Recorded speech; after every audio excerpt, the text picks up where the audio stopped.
Clara Whitmore stood alone in the dusty street of Silver Creek, Colorado, clutching the torn pieces of her wedding invitation.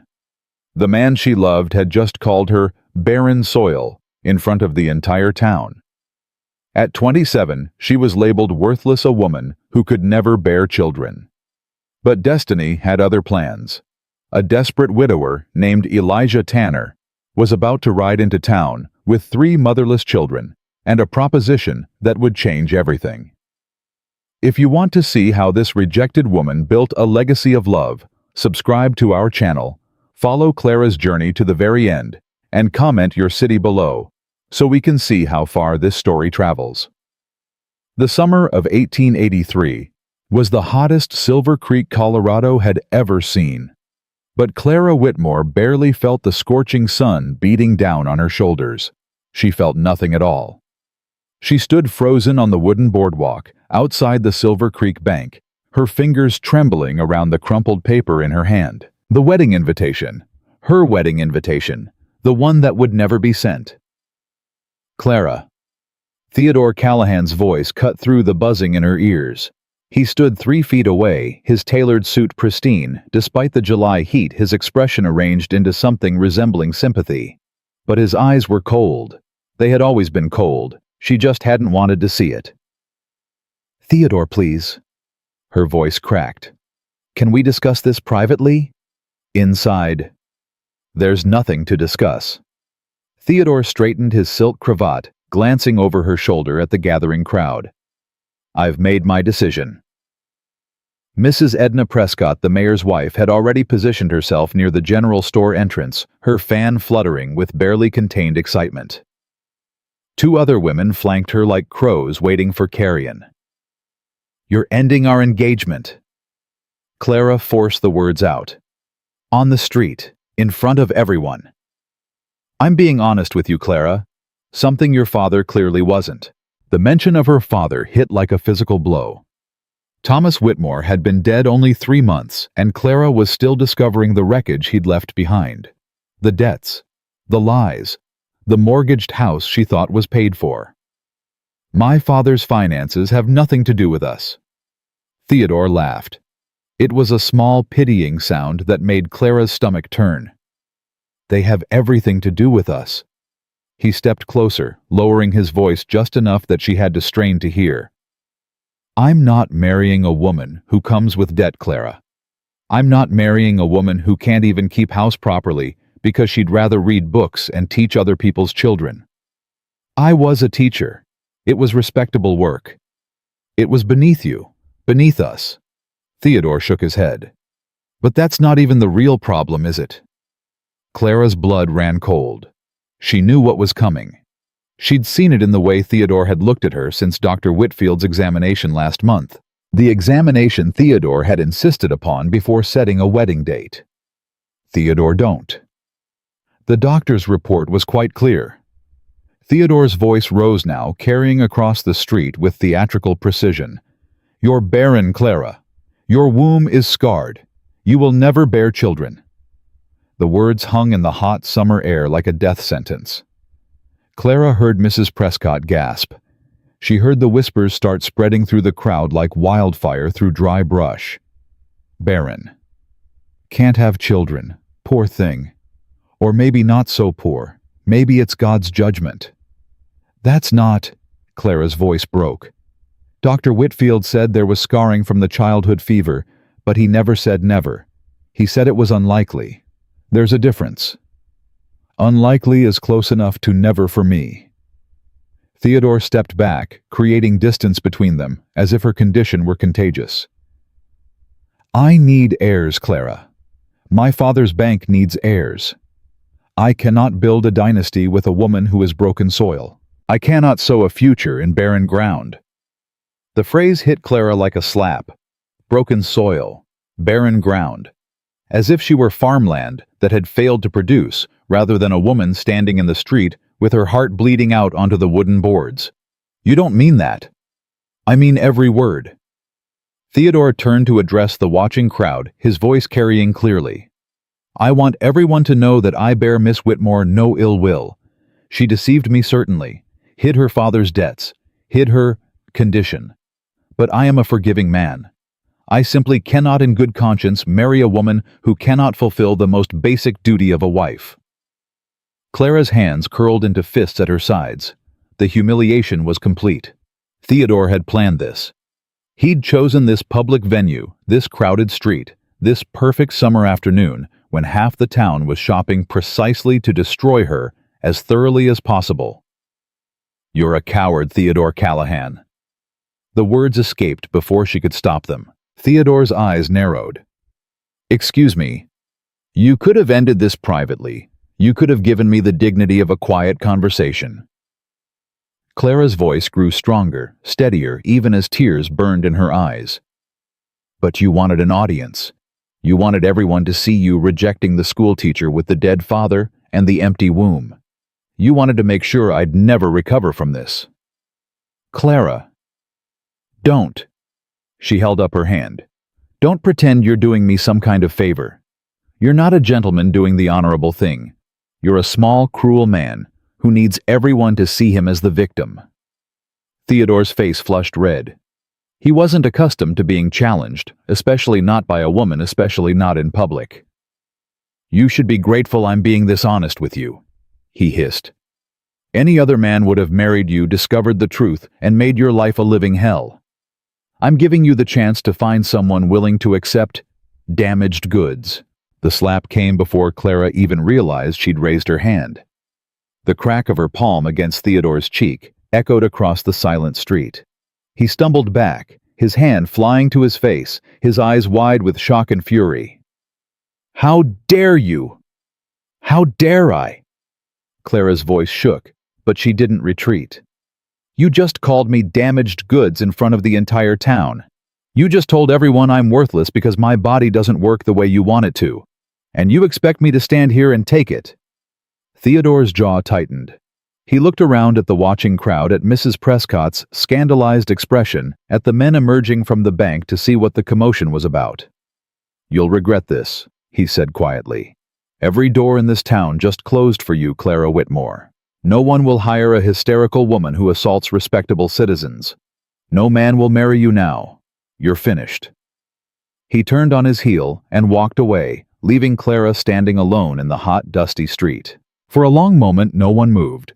The silence pressed down like a physical weight.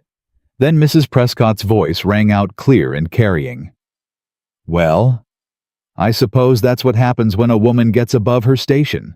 Teaching children, reading books, thinking she was good enough for the Callahan family." She sniffed loudly. "It's God's judgment, if you ask me. A woman who can't bear children is no woman at all." The other women nodded, clutching their shopping baskets, their eyes sliding away from Clara as if she'd already ceased to exist. Clara walked. She didn't know where she was going. Her feet carried her past the general store, past the bank, past the church where she would never wear her mother's wedding dress. She walked until the wooden boardwalk ended and the dirt road stretched out toward the mountains, shimmering in the summer heat. Only then did she let herself cry.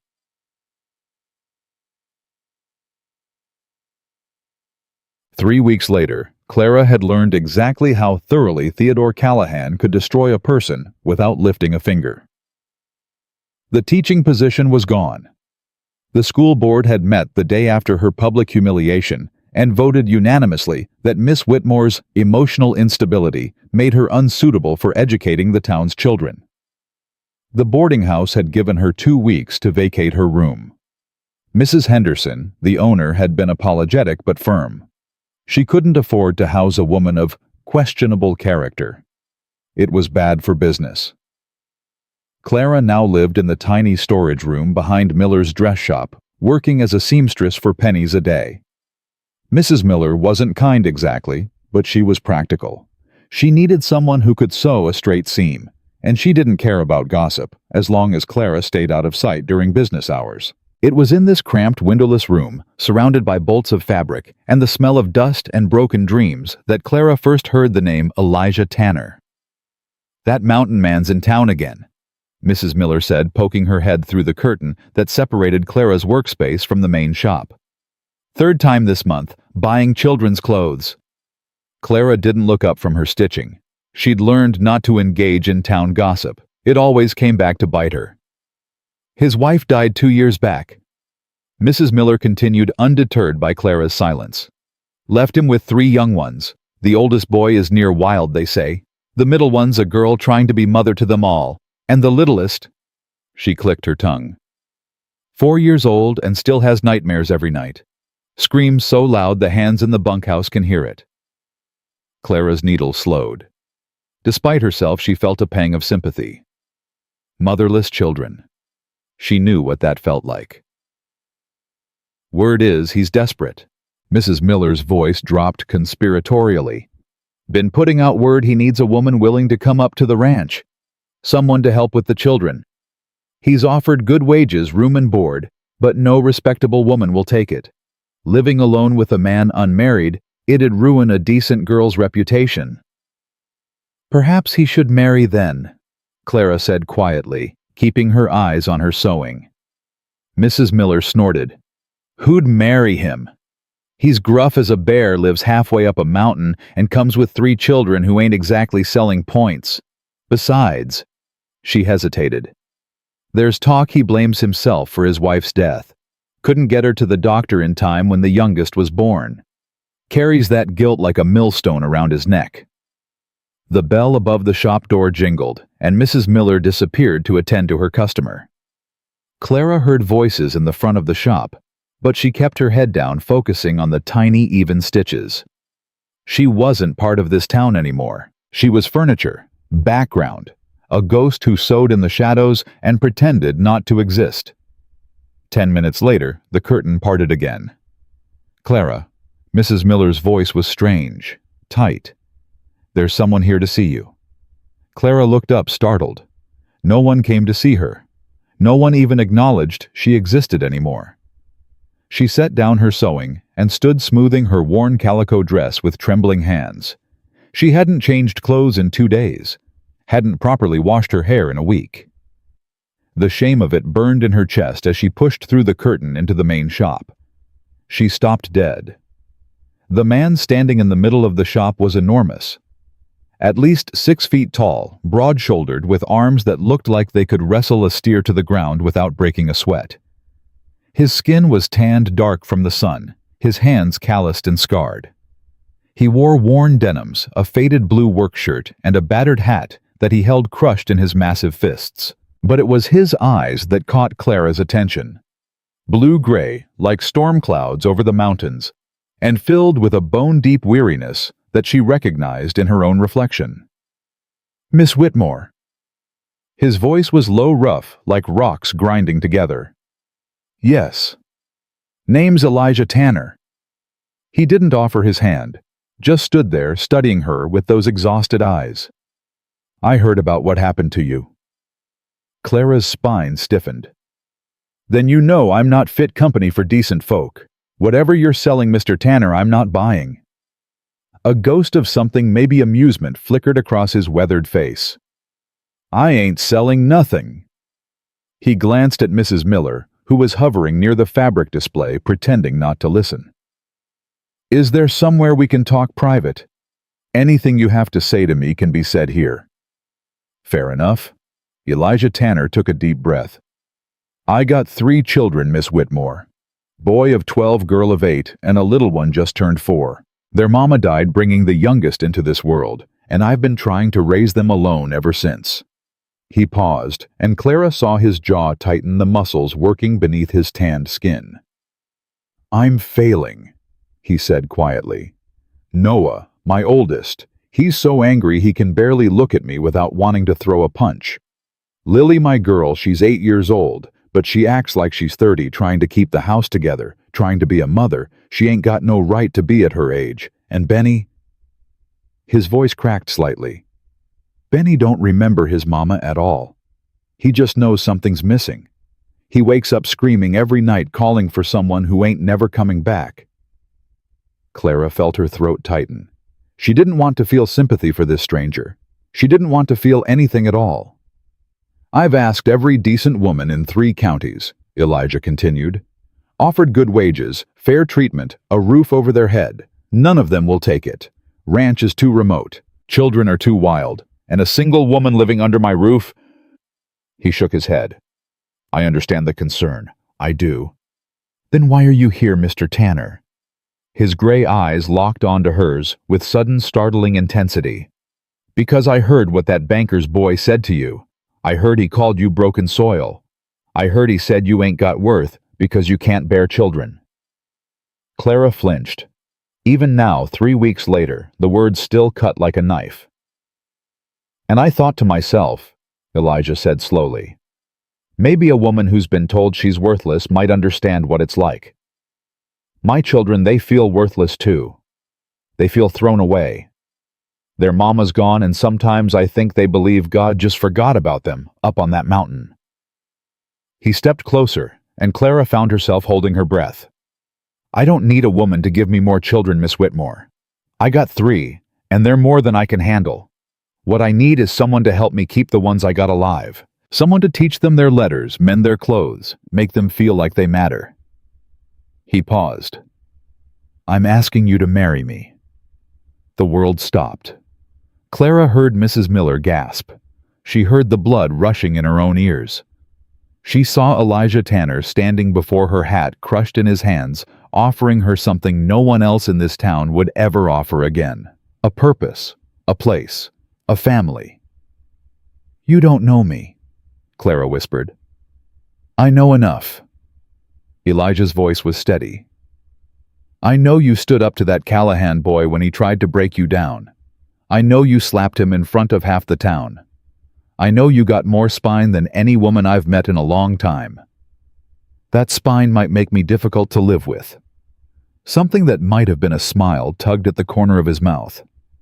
I got a 12-year-old who sets small fires when he's angry, and an 8-year-old who argues with me about everything. Difficult don't scare me, Miss Whitmore. Clara looked at this man, this stranger, this exhausted father, who had just offered her the only lifeline anyone had thrown since her world collapsed. It would be a marriage in name only, she said carefully. I won't share your bed. Understood. I'll have my own room, my own space. I won't be treated like a servant. You'll be my wife, partner, equal. And if I decide to leave... Elijah's jaw tightened, but he nodded. I won't keep you prisoner. You want to go, you go. But I'm hoping once you meet my children, you won't want to. Clara looked past him through the shop window at the dusty street of Silver Creek. She saw Mrs. Prescott walking past, nose in the air. She saw the bank where Theodore Callahan sat in his father's leather chair counting his money and congratulating himself on his narrow escape. She thought about the storage room behind the shop, the pennies she earned, the years stretching ahead of her in lonely, grinding poverty. Then she looked back at Elijah Tanner. When do we leave? The wedding took place that very afternoon. Reverend Marcus Hawley performed the ceremony in the back room of the Silver Creek Courthouse, his hands trembling slightly as he read from his worn Bible. He kept glancing at Elijah as if expecting the mountain man to change his mind at any moment. Clara wore her second-best dress, a faded blue cotton that had seen better days. She had no flowers, no veil, no family to witness her vows. Just Mrs. Miller, who had insisted on coming as a witness, and the court clerk who looked like he'd rather be anywhere else. Do you, Clara Whitmore, take this man to be your lawfully wedded husband? Clara looked at Elijah Tanner. This stranger, this desperate father, this man who had offered her dignity when everyone else had offered only contempt. I do. And do you, Elijah Tanner, take this woman to be your lawfully wedded wife? I do. The Reverend closed his Bible with visible relief.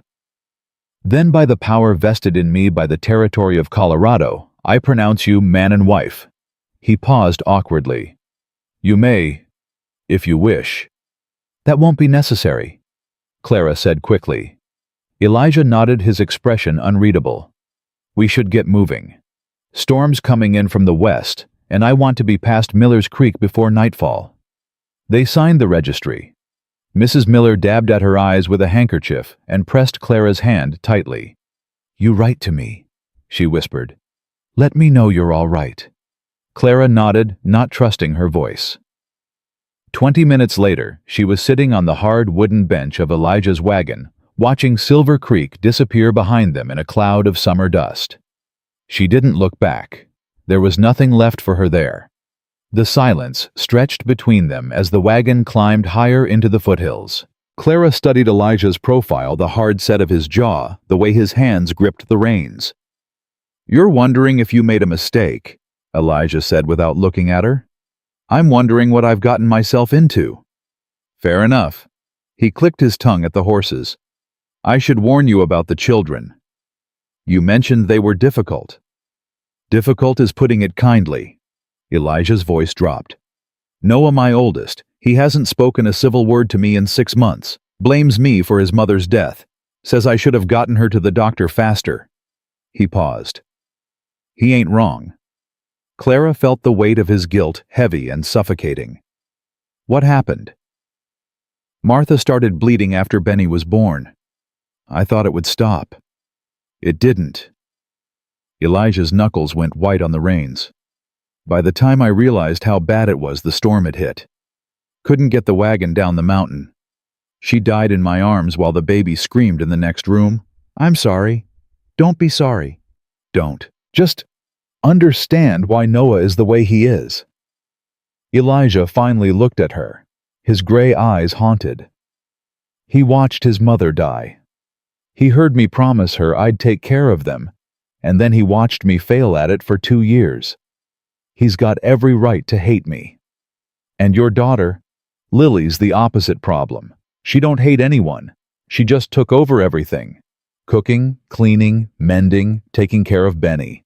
She's 8 years old and she acts like she's 40. Elijah shook his head.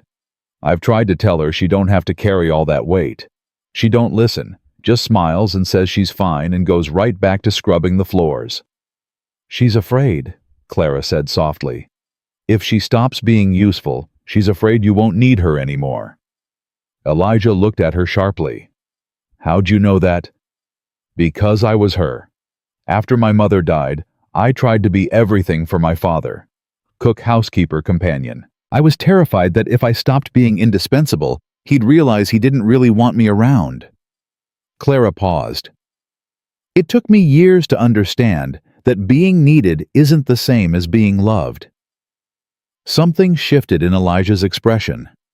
Respect, maybe, or recognition. "And Benny's the easy one and the hard one all at once." Elijah's voice softened when he spoke of his youngest. "He's sweet as honey, that boy. Follows Lily around like a puppy. But he don't remember his mama at all, and I think part of him knows something's missing. He has nightmares, bad ones. Wakes up screaming for someone, but he don't even know who." Clara's heart ached. 4 years old, missing a mother he couldn't even remember. It was the cruelest kind of loss. "I should tell you," Clara said carefully, "I've never been a mother. I was a teacher, but that's not the same thing. I don't know if I'll be good at this." "You think I knew what I was doing when Noah was born?" Elijah almost smiled. "First time I held that boy, I was terrified I'd drop him. Martha had to teach me everything. How to hold him, how to feed him, how to change his diaper without making both of us cry." The almost smile faded. "You'll learn, same as I did." The wagon crested a ridge, and Clara caught her first glimpse of the Tanner Ranch spread out below them. But she didn't let herself look at the buildings or the land. She kept her eyes on Elijah's face, watching the tension gather in his shoulders as they descended toward home. "They don't know you're bringing me," she said. It wasn't a question. "No." "You didn't tell them you were getting married today?" "No." "Elijah." Clara grabbed his arm, forcing him to look at her. "You're bringing a stranger into their home without any warning. Don't you think they deserve to know? If I'd told Noah, he would have run off into the mountains to spite me. If I'd told Lily, she would have spent 3 days cleaning and worrying herself sick. And Benny," Elijah sighed, "Benny would have asked 1,000 questions I don't have answers to." "So your solution was to ambush them?" "My solution was to present them with a fact they can't argue with." Elijah turned the wagon down the final stretch of road. "You're my wife now, legal and binding. Noah can rage all he wants, but he can't undo it." Clara wanted to argue, but she could see the desperation beneath his gruff certainty. This man had been drowning for 2 years, and he'd finally grabbed onto something that might keep him afloat. He couldn't risk having it torn away before he'd even gotten it home. "Just let me handle the introductions," she said quietly. "You've warned me about them. Now, let me show you what I can do." The wagon rolled to a stop in front of a sturdy log house. Before Elijah could even set the brake, the front door flew open and a small figure came hurtling out. "Papa! Papa!" Benny Tanner was a whirlwind of tangled brown hair and dirt-smudged cheeks. He launched himself at the wagon and Elijah barely had time to jump down before the boy crashed into his legs, wrapping his arms tight around his father's knees. "You were gone forever," Benny wailed. "Lily said you'd be back by lunch, but lunch was ages ago, and I thought maybe you got eaten by a bear." Elijah scooped the boy up, holding him against his chest. For a moment, Clara saw something crack open in the weathered mountain man's face. Pure, desperate love. "Bears don't eat me, little man. I'm too tough." That's what I told Noah. But Noah said bears eat anything if they're hungry enough, and... Benny's chatter stopped abruptly. He'd spotted Clara. "Papa? Who's that lady?" "Here it comes," Clara thought. "Benny." Elijah set the boy down carefully, keeping one hand on his small shoulder. "This is Clara. She's going to be staying with us." "Staying?" Benny's eyes went wide. "Like forever staying. Like living in our house staying." "Yes." "Is she going to be my new mama?" The question hung in the air like a gunshot. Clara felt her heart lurch. Before she could speak, another voice cut in sharp as a blade. "She ain't nobody's mama." Noah Tanner stood in the doorway of the house, his arms crossed over his thin chest. At 12, he was already showing signs of his father's height, all gangly limbs and sharp angles. His dark hair fell into eyes that burned with barely contained fury. "Noah," Elijah started, "you went to town for supplies." Noah's voice shook with rage. "You said you were getting flour and sugar and maybe some fabric for Lily.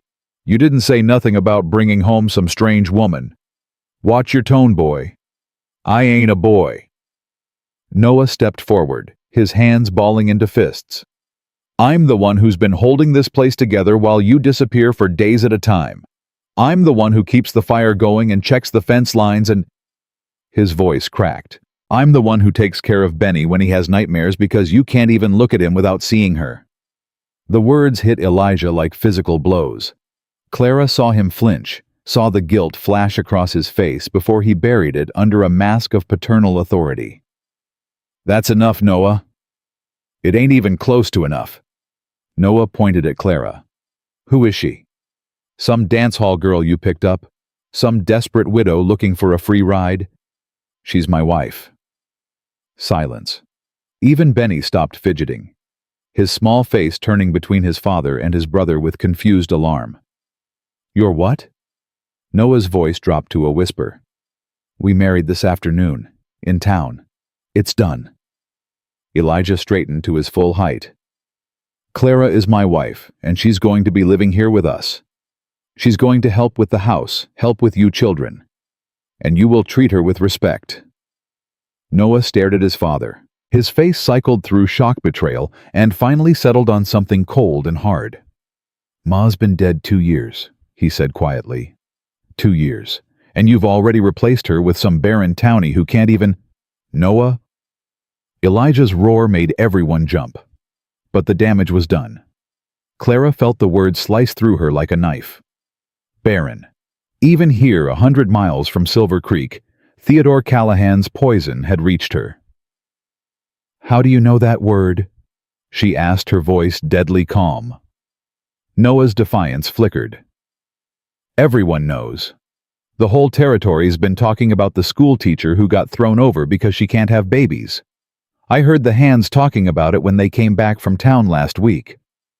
Clara stepped forward. Noah held his ground, but she saw his confidence waver. "Let me tell you something, Noah Tanner." Clara's voice was quiet, but it carried the force of a woman who had nothing left to lose. "I was engaged to a man who looked at me and saw a breeding mare. When he found out I couldn't give him children, he threw me away like garbage. In front of the whole town, he called me broken soil. He said I was worthless." She took another step. Noah's back hit the doorframe. "Your father came to find me in the storage room where I was sleeping on a pile of flour sacks, working my fingers raw for pennies a day. He didn't ask me to give him children. He asked me to help him take care of the children he already has. He asked me to be a partner, an equal." Clara's eyes locked onto Noah's. "I didn't come here to replace your mother. No one could replace your mother. I came here because your father thinks I might be useful and because I was tired of being treated like I was worthless. Now, are you going to stand there throwing insults at me, or are you going to help your father unload the wagon?" For a long moment, Noah just stared at her. Something flickered in his eyes. Something that might have been surprise or respect. Or maybe just the recognition of someone who refused to be pushed around. Then his face hardened again. "I don't take orders from you," he said. But his voice had lost some of its venom. He shouldered past her and stalked off toward the barn, his shoulders rigid with barely contained emotion. Clara let out a slow breath. Round 1 to nobody. That was... Elijah paused, searching for the right word. "I've never seen anyone stand up to him like that. He's testing me, seeing if I'll break." Clara turned to face him. "I don't break easily, Mr. Tanner." "Think you can drop the Mr. Tanner now? We are married." Before Clara could respond, a small hand tugged at her skirt. She looked down to find Benny staring up at her with enormous brown eyes. "Are you really gonna stay forever?" he asked. Clara crouched down to his level, ignoring the protest from her tired knees. "I'm going to try Benny. Would that be all right with you?" Benny considered this with the grave seriousness only a 4-year-old could muster. "Do you know any stories?" he asked. "Lily knows some stories, but she's heard them all and they're boring now. Do you know different stories?" Clara felt something crack open in her chest. This small boy with his dirty face and hopeful eyes, asking her for the simplest thing in the world. "I know hundreds of stories," she said softly. "Would you like to hear one tonight?" Benny's whole face lit up. "Really? A whole real story, just for me. Just for you." "Clara." A new voice, small and hesitant. Clara looked up to find a girl standing in the doorway where Noah had been.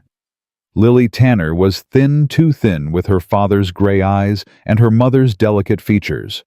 Her dress was faded but scrupulously clean, and her hair was pulled back in a neat braid that spoke of years of practice. "You must be Lily," Clara said, straightening up. "Yes, ma'am." Lily's voice was polite, carefully neutral. "I've got supper started. It's just stew, but I can stretch it for one more if needed." "You made supper?" Clara glanced at Elijah. "Lily does most of the cooking," Elijah said. There was guilt in his voice. "Has for a while now."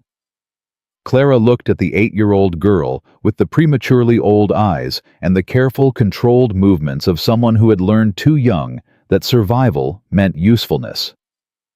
"Lily," Clara said gently, "how would you feel about teaching me where everything is in the kitchen? I'd hate to mess up your system." Something flickered across Lily's face. Surprise, maybe. Or suspicion. "You want me to teach you? You know this house better than anyone. You've been taking care of it." Clara kept her voice matter-of-fact, not pitying. "I could stumble around trying to figure everything out on my own, or I could let the expert show me how things work." Lily's careful mask slipped for just a moment, and Clara glimpsed the exhausted child underneath. "All right, Lily said finally. I suppose that makes sense. She turned and disappeared into the house. Clara followed, leaving Elijah to deal with the wagon and the horse, and whatever silent confrontation awaited him at the barn with his eldest son. The inside of the house told Clara everything she needed to know about the past 2 years. It was clean, desperately clean, the work of a child fighting against chaos with the only weapons she had. But the furniture was worn, the curtains were sun-faded, and there were gaps on the walls where pictures used to hang. Martha's pictures, Clara guessed. Removed because looking at them hurt too much. The kitchen's back here, Lily said, leading the way with brisk efficiency. I've got the stew on the back burner. Bread's rising in the pantry. I was going to make biscuits, but we're low on butter, so Lily. The girl stopped her, back still turned. How long have you been doing all of this? Lily's small shoulders tensed. Since Mama died. That's 2 years. Yes, ma'am. You were 6 years old. I was old enough. Lily finally turned around, and Clara saw the defiance blazing in those gray eyes. Somebody had to do it. Papa he wasn't himself for a long time. And Noah was too angry to help, and Benny needed someone. So I figured out how to do it. You figured out how to run a household at 6 years old. Mama taught me some things. The rest I learned. Lily's chin lifted. I'm good at it. I don't need you to come in here and tell me I'm doing it wrong. Clara saw it then, the same fear she had carried as a girl. If I'm not needed, I'm not wanted. If I'm not useful, I'll be thrown away. I'm not here to tell you you're doing anything wrong, Clara said carefully. I'm here to tell you that you don't have to do it alone anymore. Lily's mask cracked just for a moment. Clara saw the exhaustion, the loneliness, the desperate need to just be a child again. Then the mask slammed back into place. We'll see, Lily said. Papa's brought help before, hired women from town. They never last. Too hard. Too remote. Too much work. She turned back to the stove. I'll believe you're different when I see it. Fair enough, Clara thought. I'll just have to show her. Supper that night was a tense, silent affair. Noah didn't come to the table at all, despite Elijah's shouted summons. Lily served the stew with mechanical precision, barely eating herself. Only Benny chattered away, oblivious to the undercurrents, peppering Clara with questions about her stories and her favorite colors and whether she'd ever seen a real live bear.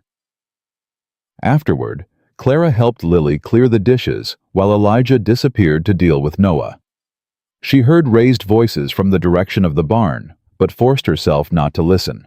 He won't hit him, Lily said quietly, as if reading Clara's thoughts. Papa's never hit any of us. He just yells. Noah yells back. Then they both go silent for days. That sounds exhausting. It is. Lily scrubbed a plate with more force than necessary. I keep hoping one of them will just stop. Just say they're sorry and stop fighting. But they're both too stubborn. Maybe they need someone to help them find their way back to each other.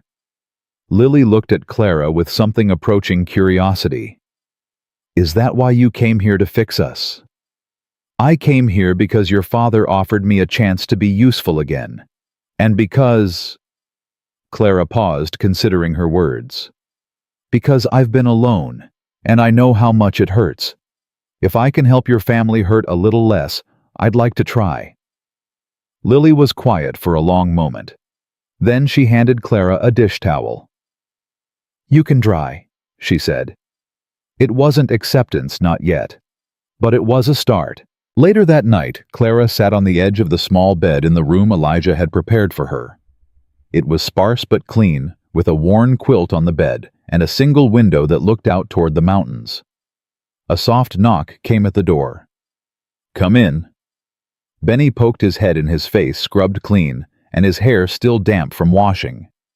He was clutching a small wooden horse in his hands. You said you'd tell me a story, he whispered. Is it too late? Lily said I should let you rest, but I couldn't sleep and... It's not too late. Clara patted the bed beside her. Come here." Benny scrambled up onto the bed, settling against her side with the easy trust of a child who hadn't yet learned to be suspicious. He held up the wooden horse. "This was my mama's," he said. "She made it for me, before she went to heaven." Clara felt her throat tighten.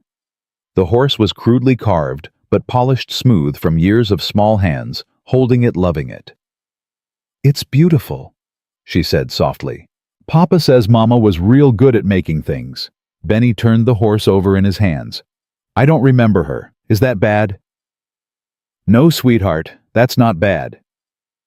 Noah gets mad when I say I don't remember her. He says I should remember because she was my mama and she died because of me." Clara's heart broke. "Benny, listen to me. Your mama didn't die because of you. Sometimes mamas get sick after babies are born. It's not anyone's fault, especially not yours." "Papa says that too." Benny's voice was small. "But Noah says—" "Noah is hurting very much right now," Clara said carefully. "When people hurt sometimes they say things they don't mean. It's not right, but it happens." "Do you hurt too?" The question caught Clara off guard. She looked down at Benny's earnest, open face and felt something shift inside her. "Yes," she admitted. "I hurt too."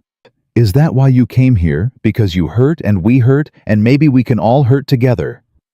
Clara had to blink back sudden tears. 4 years old, and he had put into words what she hadn't been able to articulate even to herself. "Maybe," she whispered. "Maybe that's exactly why." Benny nodded solemnly, as if this made perfect sense. Then he snuggled closer against her side. "Okay. Now tell me a story." Clara smiled despite herself. She wrapped an arm around the small warm body beside her and began. "Once upon a time, there was a young woman who thought she had nothing left in the world. Outside the window, the mountain stars blazed cold and bright. Somewhere in the barn, Noah Tanner raged against a grief he couldn't name. In the kitchen, Lily Tanner lay awake listening for sounds of disaster. And in the room next door, Elijah Tanner stared at the ceiling wondering if he had finally done something right. But in Clara's small room, a 4-year-old boy fell asleep listening to stories, his wooden horse clutched tight against his chest, and for the first time in 2 years, he didn't dream of screaming. It was a small victory. But in a house, this broken small victories were the only place to start. The next morning came hot and bright. Clara woke before dawn, her body still accustomed to the grueling schedule of the dress shop. She dressed quickly in her plainest dress and made her way to the kitchen. Lily was already there. The 8-year-old stood on a wooden stool, reaching for the flour on a high shelf. Her movements were practiced, but weary the motions of someone who had done this too many times to count. "Let me help," Clara said. Lily jerked, nearly losing her balance. Clara caught her arm, steadying her. "You scared me," Lily said accusingly. "I'm sorry. I should have made more noise." Clara reached up and retrieved the flour easily. "What are we making?" "Flapjacks. It's what I always make. Noah won't eat them, but Papa and Benny like them." Lily climbed down from the stool, her expression guarded. "I don't need help." "I know you don't need it," Clara said. "But would you like it anyway?" Lily hesitated. Clara could see the war playing out behind her gray eyes. Pride versus exhaustion. Independence versus the desperate need to not be alone. "I suppose you could crack the eggs," Lily finally said. "If you know how." Clara smiled. "I think I can manage." They worked in silence for a few minutes side by side in the early morning light. Clara cracked eggs while Lily measured flour. It was awkward at first, two strangers trying to share the same small space. Then Lily spoke. "My mama used to sing while she cooked," she said quietly. "Hymns mostly. Sometimes silly songs she made up. The house always smelled like bread, and it was always full of music." Clara's hands stilled over the mixing bowl. "That sounds lovely," she said softly. "It was," Lily's voice cracked slightly. Now it just smells like dust, and the music's all gone. Clara set down the spoon and turned to face the little girl who had been carrying a woman's burden for far too long. "Lily," she said gently, "would you teach me your mother's recipes? The ones you remember?" Lily looked up startled. "What?" "I want to learn how your mother did things, the way she seasoned the stew, the songs she sang, the stories she told." Clara crouched down to Lily's level. "That way, even though she's gone, pieces of her can stay alive in this house, in the food we make, in the songs we sing." Lily's chin trembled. For a moment, Clara thought she was going to cry. But then the little girl's jaw set with familiar stubbornness. "She made the best apple pie," Lily said fiercely, "with cinnamon and brown sugar and a lattice crust. I've tried to make it, but I can never get the crust right." "Then we'll figure it out together," Clara said. "We'll keep trying until we get it perfect." Something broke open in Lily's face. Not completely, not all at once, but Clara could see the first crack in the wall the little girl had built around herself. "Maybe," Lily whispered, "maybe that would be all right." It wasn't acceptance, but it was a start. The kitchen door banged open. Noah stood in the doorway, his face dark with anger. "The south fence is down," he announced. 3 horses got out.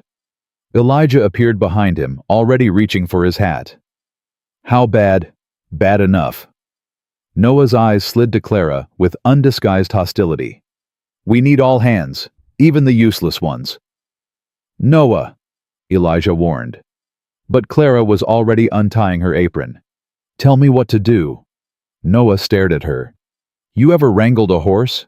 "No." "Then stay here and don't make things worse." He stormed off toward the barn. Elijah hesitated in the doorway, looking at Clara with something like apology. "I need to go," he said. "The horses, go." Clara waved him off. "We'll manage here." Elijah nodded and disappeared after his son. Clara turned back to find Lily watching her with an unreadable expression. "He's going to push you until you break," the little girl said quietly. "That's what he does. He pushed the last 3 women Papa brought here until they left crying." "I don't cry easily," Clara said. "Neither did they, at first." Clara looked at this 8-year-old prophet with her 2 old eyes and her mother's burden weighing down her thin shoulders. "Then I'll have to be different," Clara said simply. "Won't I?" She turned back to the flapjacks, pretending she didn't see the tiny flicker of hope that crossed Lily's face. The battle for the Tanner children had only just begun. 2 weeks passed on the Tanner ranch, and Clara learned the rhythm of survival. She rose before dawn. She worked until her hands cracked and bled. She fell into bed each night so exhausted she barely dreamed, and every single day, Noah Tanner found new ways to test her. He tracked mud across her freshly scrubbed floors. He left his dirty clothes in piles outside her door. He spoke to her only in grunts and sneers, watching her with those burning eyes waiting for her to shatter. She didn't shatter. "You missed a spot," Noah said one morning, pointing to an invisible speck on the kitchen table she had just finished polishing. Clara looked at him steadily. "Then I suppose you'd better show me where it is." Noah's jaw tightened. He turned and stalked out without another word. Small victories. Lily was warming to her slowly, cautiously. The little girl still insisted on doing most of the cooking herself, but she had started asking Clara questions about her life in Silver Creek, about the books she used to read, about the students she used to teach. "Did you like being a teacher?" Lily asked one afternoon as they peeled potatoes together. "I loved it," Clara admitted. There's something magical about watching a child's face when they finally understand something. When the letters on the page suddenly make sense, or when the numbers click into place. Lily's hand stilled on her potato. "I can read some. Mama taught me, but I never learned the hard words." "Would you like to learn?" Lily looked up, her gray eyes sharp with longing. "You'd teach me, if you want." Noah says book learning is useless up here. Says the only thing that matters is working the land. Noah's wrong. Clara kept her voice matter-of-fact. The mind is a muscle, Lily, just like the ones in your arms and legs. If you don't exercise it, it gets weak. Reading makes you strong in ways that have nothing to do with horses or fences. Lily considered this for a long moment. Then she nodded. After supper, she said. When the dishes are done, you can teach me then. Another small victory. But it was Benny who had captured Clara's heart completely. The little boy followed her everywhere, chattering about everything and nothing, asking 1,000 questions a day. He wanted to know why the sky was blue and why horses needed shoes and why his papa was so sad all the time. Papa used to laugh, Benny told Clara one evening as she tucked him into bed. When Mama was here, he laughed all the time. Now he just works and yells at Noah and looks at the mountains like he wants to climb up and never come back. Clara's heart ached. Your papa is carrying a heavy weight, sweetheart. Sometimes when people are very sad, they forget how to laugh. Can you teach him? Benny's eyes were hopeful. Like you're teaching Lily to read. I don't know, Clara said honestly, but I can try. Benny seemed satisfied with this answer. He snuggled deeper into his blankets and held up his wooden horse. Tell me a story about Mama, he said. Lily tells me sometimes, but she always cries. You won't cry, will you? Clara swallowed hard. Benny, I didn't know your Mama. I can't tell you stories about her. Then make one up. Benny's voice was small but insistent. Make up a story about a mama who loved her little boy so much that even when she went to heaven she kept watching over him. Make up a story where she's still here, just invisible. Please. Clara felt tears prick her eyes. She blinked them back. All right, she whispered. Once upon a time, there was a beautiful woman who lived on a mountain.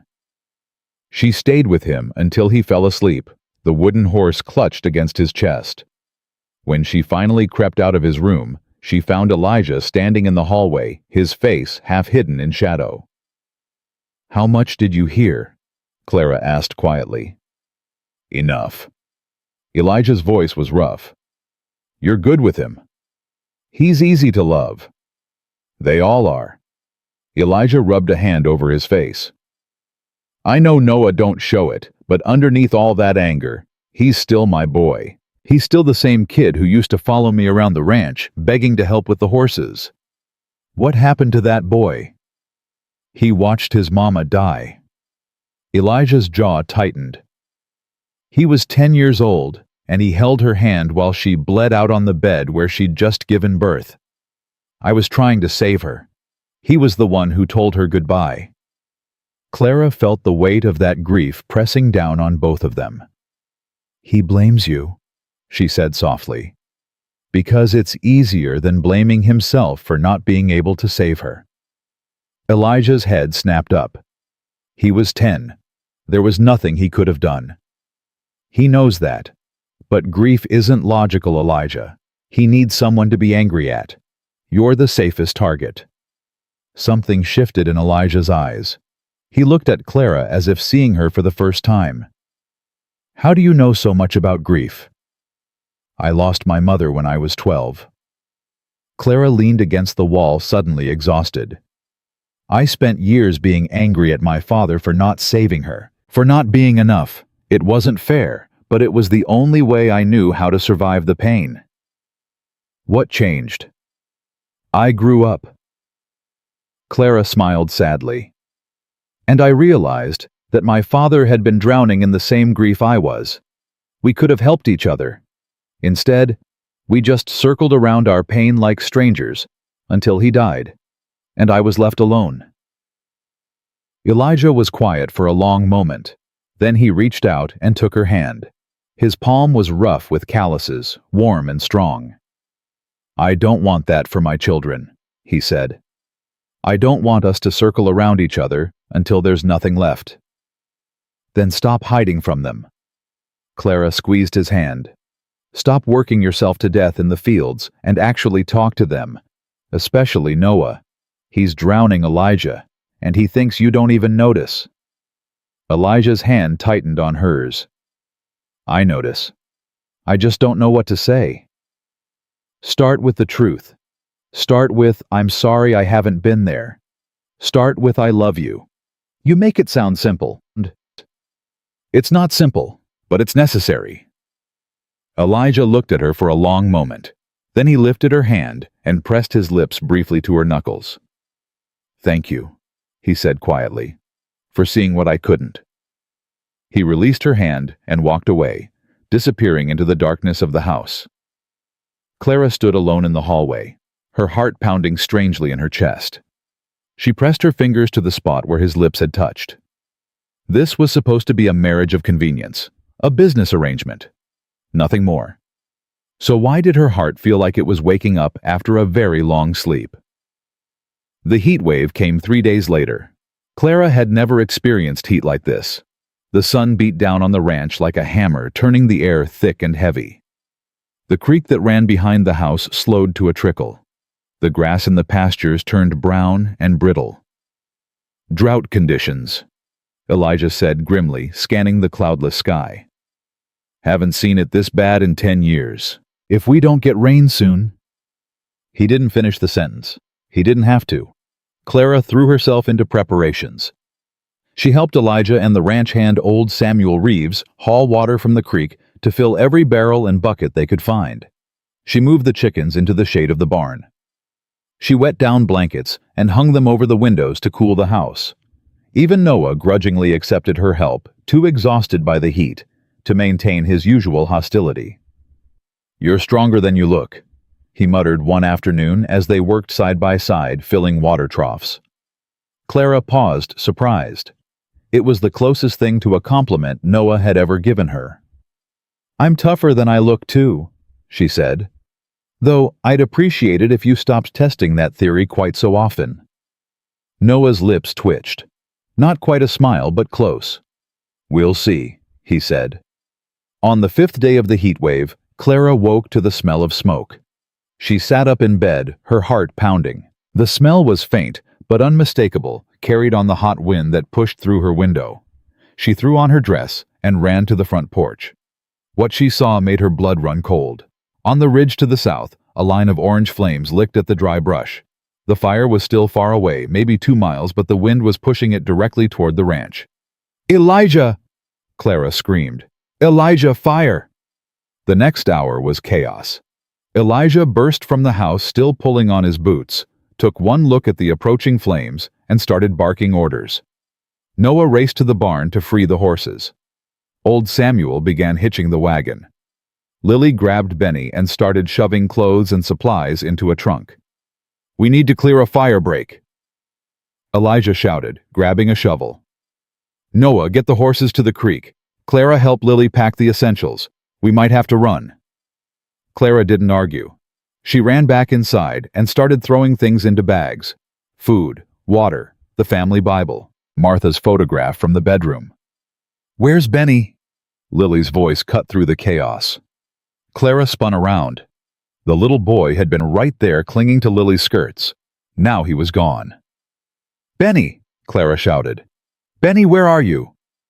No answer. Clara's blood turned to ice. She ran through the house, checking every room, every closet, every hiding spot a 4-year-old might squeeze into. Nothing. She burst out onto the porch just as Noah came running from the barn, his face pale beneath the soot. "The horses are loose," he gasped. "But I can't find Patches. Benny's pony. He wasn't in his stall." Clara's heart stopped. "He went after his pony," she whispered. "Oh, God, he went after his pony." She didn't think. She didn't plan. She just ran. "Clara, no!" Elijah's voice roared behind her, but she was already gone, sprinting toward the smoke-filled ridge where the fire was eating its way toward them. The heat hit her like a wall. The smoke burned her eyes and throat. But she kept running, screaming Benny's name until her voice cracked. "Benny, Benny, answer me!" Nothing. Just the roar of flames and the crash of burning trees. Clara pushed deeper into the smoke. Her lungs screamed for air. Her eyes streamed with tears. She couldn't see more than 10 feet in front of her. Then she heard it. A small, terrified voice. "Mama! Mama! Help!" Clara's heart shattered. He wasn't calling for her. He was calling for the mother he didn't even remember, the mother who had been dead for 2 years. "Benny!" she screamed. "Benny, I'm coming!" She followed the sound of his voice, crashing through underbrush, stumbling over rocks. The heat was unbearable now. She could feel her dress starting to smolder. And then she saw him. Benny was huddled at the base of a massive boulder, his arms wrapped around the neck of a terrified pony. The fire had cut off his retreat, surrounding them on 3 sides with a wall of flame. "Clara!" Benny sobbed when he saw her. "Clara, I can't move. Patches won't move." Clara didn't hesitate. She ran to the boulder, grabbed Benny, and yanked him away from the pony. The horse screamed and bolted, crashing through a gap in the flames that closed behind it. "We have to go!" Clara gasped, pulling Benny into her arms. "Hold on to me. Don't let go. I'm scared." "I know, baby. I know, but I've got you." Clara looked around frantically. The fire had surrounded them completely. The only gap was a narrow corridor to the east, and it was closing fast. She ran. Her legs pumped harder than they ever had in her life. Her lungs burned. Her arms ached from Benny's weight. But she didn't stop, didn't slow, didn't look back. The flames licked at her heels. She could feel the heat searing through her dress, smell her own hair starting to singe. And then, suddenly, she was through. She burst out of the smoke into clear air and collapsed onto the scorched earth, Benny still clutched against her chest. Her whole body was shaking. Her vision was blurring at the edges. "Clara! Clara!" Strong hands grabbed her shoulders. Elijah's face swam into view, wild with terror and relief. "I've got her. Noah, get water. Get water now." Clara felt herself being lifted. She tried to hold on to Benny, but her arms had stopped working. "The boy," she croaked. "Is he? He's fine. He's right here. You saved him." Clara looked down. Benny was staring up at her with enormous eyes, his face streaked with tears and soot. "You came," he whispered. "You came for me." "Always," Clara managed. "I'll always come for you." Then the world went black.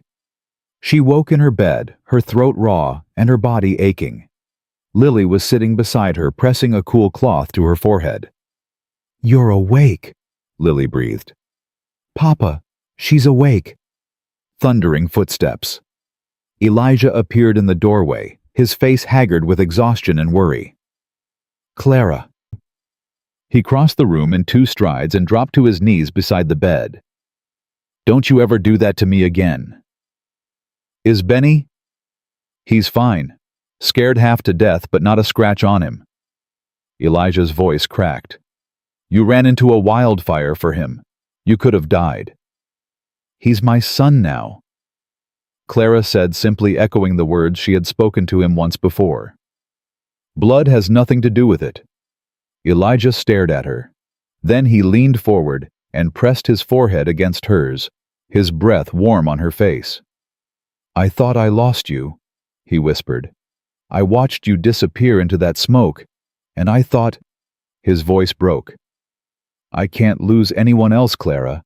I can't." Clara lifted her hand, wincing at the pain of her burned fingers, and touched his cheek. "You didn't lose me," she said softly. "I'm right here." A sound from the doorway made them both look up. Noah stood there, his face pale, his eyes red-rimmed. He was holding Benny's hand. "He wanted to see you," Noah said quietly. His voice was different. The hostility was gone, replaced by something raw and uncertain. Benny pulled free from his brother and climbed onto the bed, burrowing into Clara's side, despite Lily's protests that she needed rest. "You're my mama now," Benny said fiercely, his small arms wrapping around her neck. "Not invisible mama, real mama. You came into the fire for me." Clara felt tears streaming down her face. She didn't try to stop them. "Yes, baby," she whispered. I'm your real mama now." Noah watched this exchange in silence. Then he did something Clara never expected. He walked to the bed, knelt down beside his father, and looked Clara directly in the eyes. "I was wrong about you," he said. His voice shook slightly. "I thought you were like the others. I thought you'd run away when things got hard. But you didn't run away from the fire. You ran into it." "Noah, my mama would have done the same thing." Noah's chin trembled. "She would have run into a fire for any of us. That's what a real mother does." Clara reached out and touched his face, just as she had touched Elijah's moments before. "I will never replace your mother," she said gently. "But I will love you like she did. All of you. No matter what." Something broke in Noah's face. The wall he had built, the fortress of anger and grief, crumbled completely. He didn't cry. Not exactly. But his shoulders shook, and he pressed his face against the edge of the bed, and Clara felt the heat of his tears soaking into the quilt. Elijah put his arm around his son. Lily climbed onto the bed beside Benny. And for the first time in 2 years, the Tanner family was whole. Not healed. Not yet. But whole. The fire burned itself out against the rocky ridge to the east, sparing the ranch and the outbuildings. They lost some pasture land, some fencing, but nothing that couldn't be rebuilt. Clara recovered slowly. Her lungs ached for days, and the burns on her hands and arms took weeks to heal, but she refused to stay in bed. "I didn't come here to be an invalid," she told Elijah firmly when he tried to make her rest. "I came here to be useful. You saved my son's life. I think that counts as useful." That was Tuesday. Today is Thursday. What am I doing today? Elijah shook his head, but she saw the smile playing at the corners of his mouth. "You're impossible, you know that." "So I've been told." The ranch fell into a new rhythm after the fire.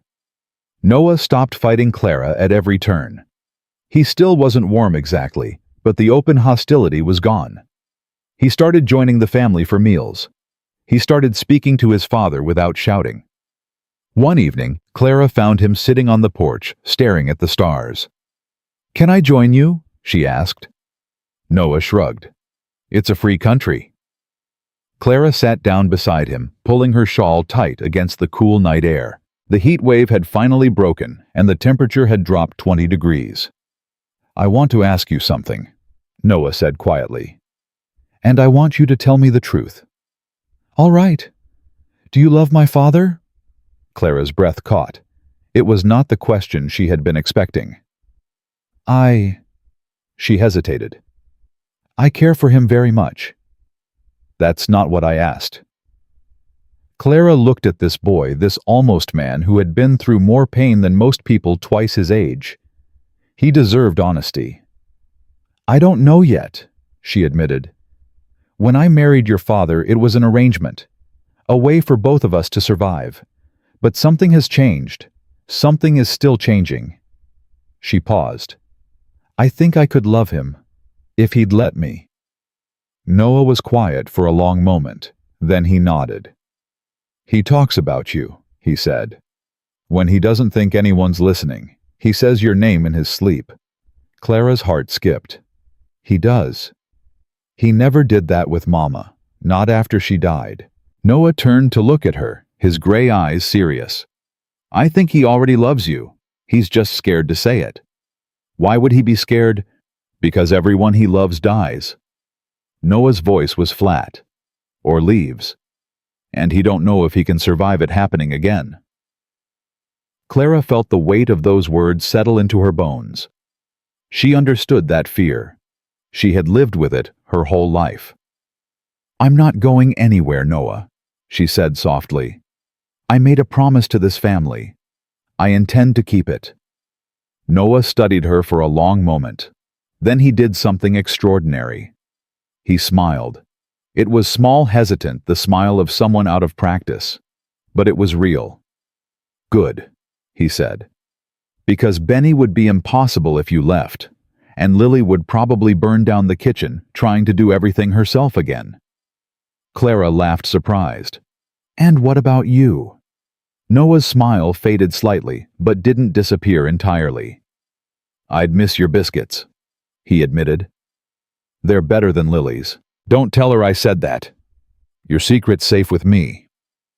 They sat together in comfortable silence, watching the stars wheel overhead. And Clara felt something she hadn't felt in a very long time. She felt like she was home. But peace on the mountain was not destined to last. 3 days later, a rider came up the trail. Clara was hanging laundry when she heard the hoofbeats, and something cold settled in her stomach. She knew that horse. She knew that rider. Theodore Callahan dismounted in front of the house, his expensive boots sending up puffs of dust. He looked around the ranch with an expression of barely concealed disgust. "So this is where you've been hiding," he said, his eyes finding Clara. "The barren schoolteacher playing house with a mountain man and his feral brats." Clara's hands tightened on the shirt she was holding. "What are you doing here, Theodore?" "I came to deliver a message." Theodore reached into his coat and pulled out a folded document. "From the Silver Creek Bank. It seems your husband has been delinquent on his property taxes. The bank is calling in the debt." "That's impossible. Elijah pays his taxes." "Apparently not all of them." Theodore's smile was cold. "There are back taxes owed from when his first wife was still alive. Interest has been accruing for years. The total amount due is—" He made a show of checking the document. $3,000. Payable in 30 days, or the bank will seize the property. Clara felt the blood drain from her face. $3,000. It might as well be $3 million. "This is revenge," she said quietly. "Because I slapped you. Because I married someone else. This is business." Theodore stepped closer, lowering his voice. "Though I admit, there is a certain satisfaction in watching you lose everything. Again. My husband will fight this. Your husband can't afford a lawyer. He can barely afford feed for his horses." Theodore tucked his document back into his coat. "Face it, Clara, you bet on the wrong man. You should have stayed in Silver Creek and taken whatever scraps I was willing to throw you." "I would rather die." "That can be arranged." Theodore smiled, tipped his hat, and mounted his horse. 30 days, Mrs. Tanner. I suggest you start packing." He rode away, leaving Clara standing alone with the laundry basket and the taste of ashes in her mouth. She didn't hear Elijah approach until he was standing right behind her. "I heard," he said quietly. "How much?" $3,000. Elijah was silent. When Clara turned to look at him, his face was carved from stone. "I don't have it," he said. "Not even close. Even if I sold every horse, every head of cattle, every acre of timber, I couldn't raise 3,000 in 30 days. There has to be something we can do. There has to be a way to fight this." "How?" Elijah's voice cracked. "I'm a rancher, Clara. I know horses and cattle and hard work. I don't know lawyers. I don't know banks. I don't know how to fight a man like Theodore Callahan." Clara looked at her husband, at this strong, proud man who had been brought to his knees by a cruel banker with a grudge, and something inside her caught fire. "You might not know how to fight him," Clara said slowly, "but I do." Elijah stared at Clara as if she had just sprouted wings. "You know how to fight a bank. I know how to fight Theodore Callahan." Clara's voice was steady, her mind already racing through possibilities. "He's not as clever as he thinks he is. He never was. Clara, this isn't some school lesson. This is real money, real lawyers, real power. I spent 3 years managing the ledgers at Abernathy's General Store." Clara grabbed his arm, her grip fierce. "Every territorial dispatch that came through, every tax notice, every legal filing. I read them all because I had nothing else to do. I know land law, Elijah. I know tax law. I know exactly how banks like Theodore's operate. That don't mean you can beat him. Maybe not, but I have to try." Clara stepped closer, looking up into her husband's weathered face. "That man tried to destroy me in Silver Creek. He called me worthless. He made me believe I had nothing to offer.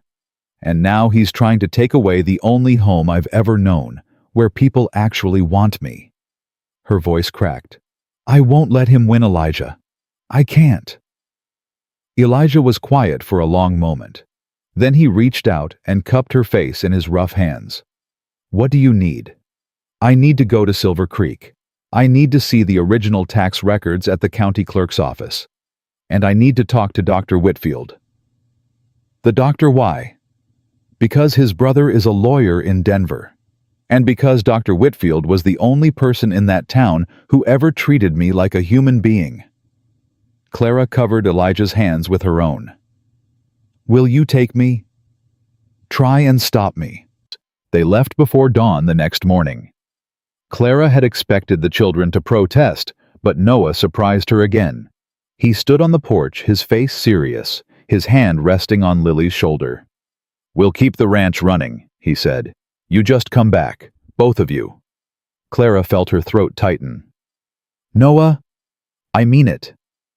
Noah's voice was gruff, but his eyes were soft. This is our home, and you're... He swallowed hard. You're family now. So you fight that banker, and you win. Benny barreled into Clara's legs, nearly knocking her over. You're coming back, right?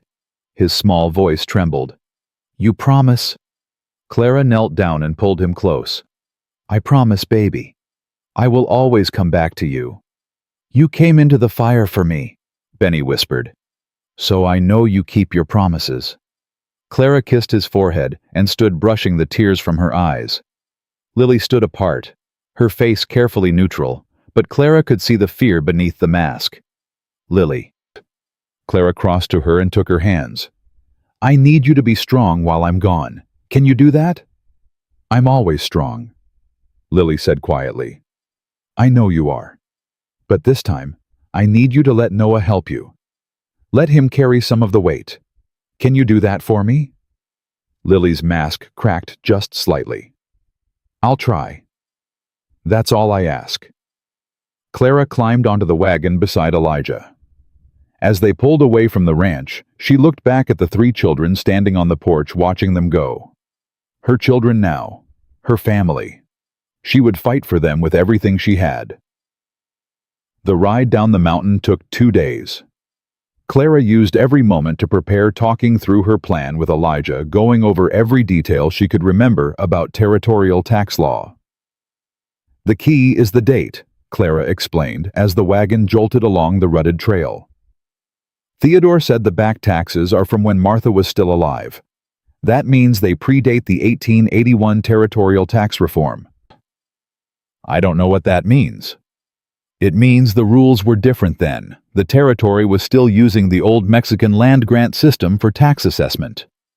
Properties that predated statehood had different filing requirements. Clara's eyes gleamed. If Theodore is using the new assessment methods on an old claim, the entire debt could be invalid. Could be. That's why I need to see the records. I need to know exactly what they're claiming and when the original taxes were filed. Elijah shook his head slowly. You learned all this from reading dispatches at a general store. I had a lot of free time. Clara smiled grimly. Amazing how much you can learn when everyone in town is pretending you don't exist. Clara. Elijah's voice was rough. I need to tell you something before we get to Silver Creek. What is it? When Martha was dying. He paused, his jaw working. She made me promise to find someone. Someone who could love the children the way she did. I told her it was impossible. I told her no one could ever replace her. Clara's breath caught.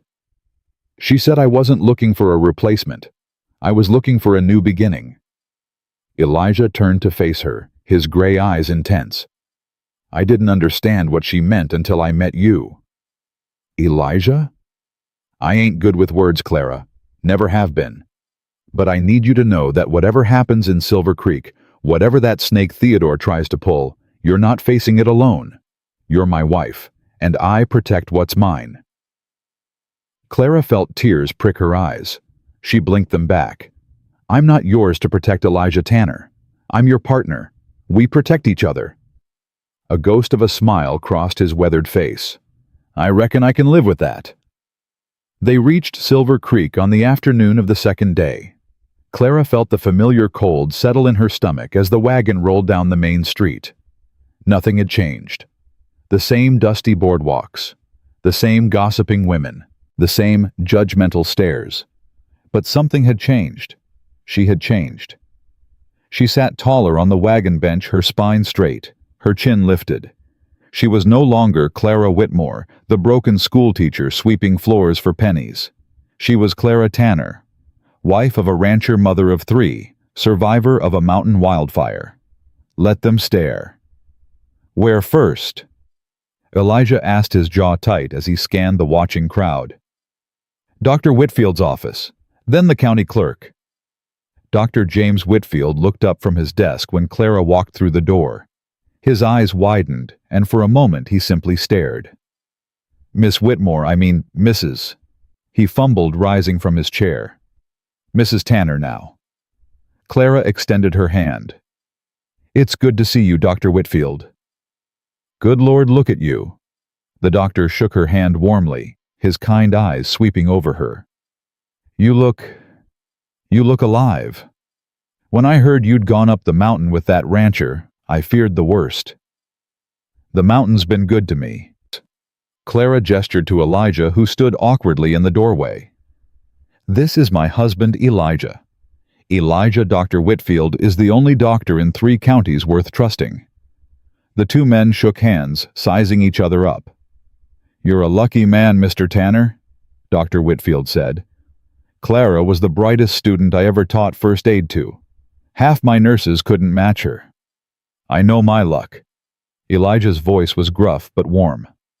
"Doctor, I need your help." Clara sat down, her expression serious. "Theodore Callahan is trying to take our land. He's claiming back taxes, but I believe the claim is fraudulent." Dr. Whitfield's face darkened. "Theodore Callahan. That young man has been terrorizing this town since his father retired. Foreclosing on widows, raising interest rates, refusing loans to anyone who looks at him sideways. Your brother is a lawyer in Denver." "He is." "I need legal advice, and I need access to the county tax records. The clerk's office has always been friendly to the Callahans. I doubt they'll let me in without a fight." Dr. Whitfield leaned back in his chair, studying Clara with new respect. "You've changed," he said quietly. "The woman I knew 6 months ago would have asked permission. She would have apologized for the inconvenience." "That woman is dead." Clara's voice was flat. "Theodore Callahan killed her. What's left is someone who doesn't ask permission anymore." "Good." Dr. Whitfield smiled. "Then let's go give that little snake exactly what he deserves." "There's something else, Doctor." Clara hesitated. "Something I need to know before we proceed." "What is it?" "When you examined me 6 months ago. The examination Theodore insisted on." Clara's voice was steady, but her hands trembled slightly. "You told him I was barren, that I could never conceive." Dr. Whitfield's expression shifted. "I told him the fever had caused scarring. I said conception was unlikely. Unlikely, not impossible." "Clara." The doctor leaned forward. "Frontier medicine is not an exact science. The scarring I observed was significant, but the human body is remarkable. I've seen women with far worse damage go on to have healthy children. I never said never. But Theodore told everyone. Theodore heard what he wanted to hear." Dr. Whitfield's voice hardened. "He needed an excuse to break the engagement without looking like the villain. So he twisted my words and spread them through town like poison." Clara felt the ground shift beneath her feet. For 6 months she had believed herself broken beyond repair. She had accepted Theodore's cruel verdict as medical truth. And it had all been a lie. "Why didn't you correct him?" Her voice shook. "Why didn't you tell the truth?" "I tried." Dr. Whitfield looked away, shame flickering across his face. But Theodore's father owned the mortgage on my practice. He made it very clear that contradicting his son would have consequences. So you stayed silent while they destroyed my life. I am deeply sorry, Clara. More sorry than you can know. Clara closed her eyes, breathing through the rage that threatened to consume her. When she opened them again, her voice was ice. Help me now. Help me bring Theodore down. That's how you make this right. Dr. Whitfield nodded slowly. Whatever you need. The county clerk's office was a cramped, dusty building next to the courthouse. Harold Simmons, the clerk, looked up nervously when Clara walked in with Elijah and Dr. Whitfield at her back. Mrs. Tanner. Harold swallowed. I didn't expect... I need to see the tax records for the Tanner Ranch. All of them, going back 10 years. I'm afraid those records are... That is to say, Mr. Callahan instructed me that... Mr. Callahan doesn't control public records, Harold. Clara stepped forward, her voice sharp.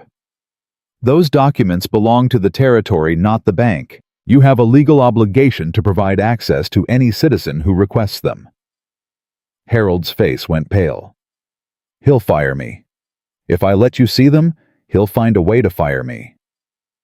Theodore Callahan doesn't employ you. The county does.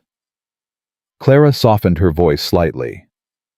Harold, I remember when your wife came into Abernathy's last year looking for fabric for her daughter's wedding dress.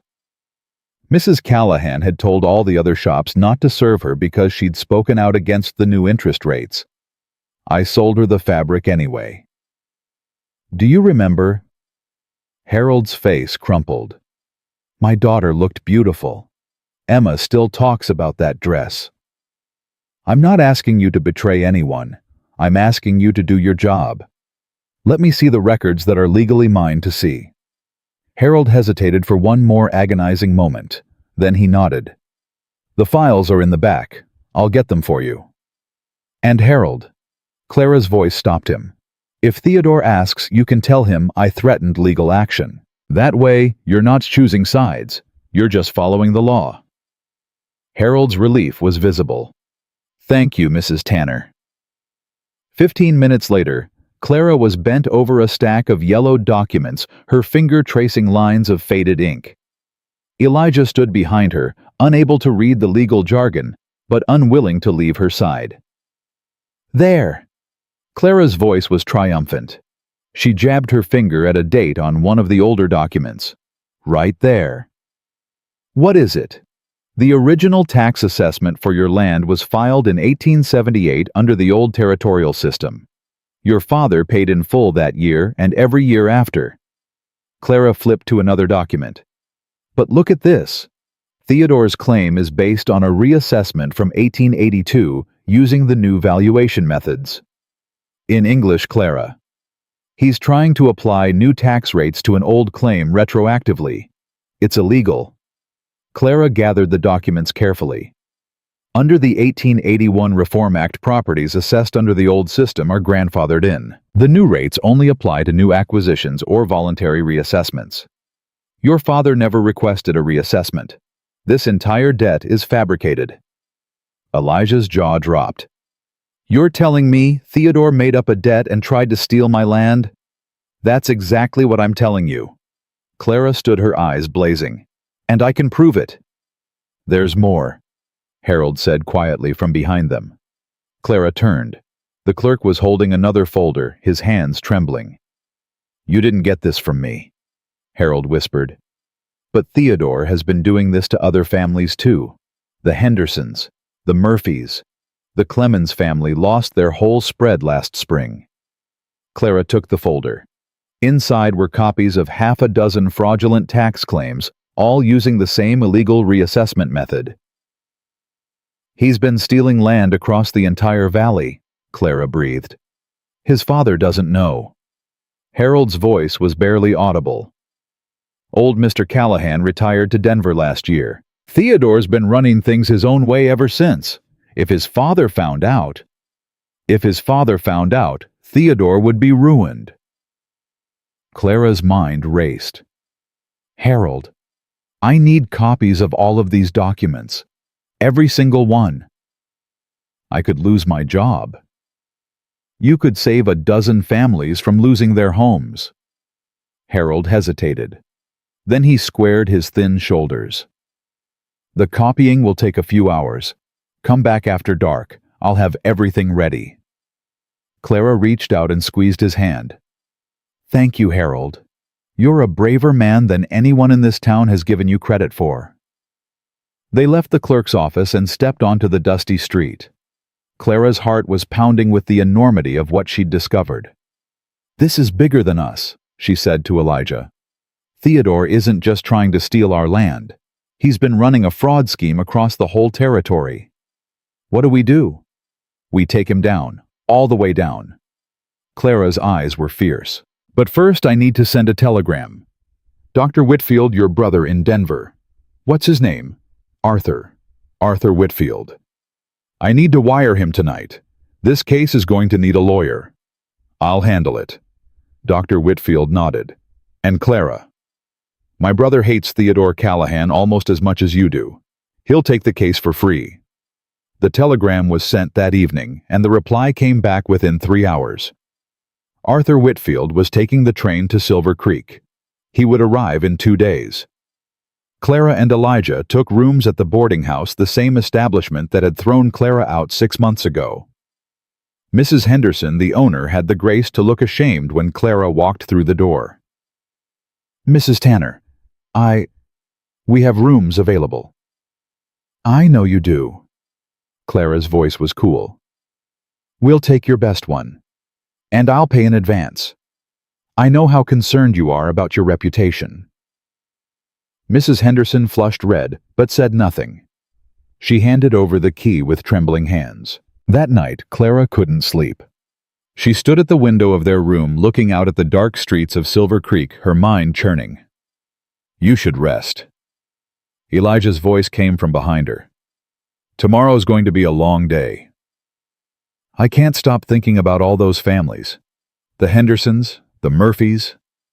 They lost everything because Theodore wanted to prove he was a bigger man than his father. You can't save everyone, Clara. Maybe not. She turned to face him.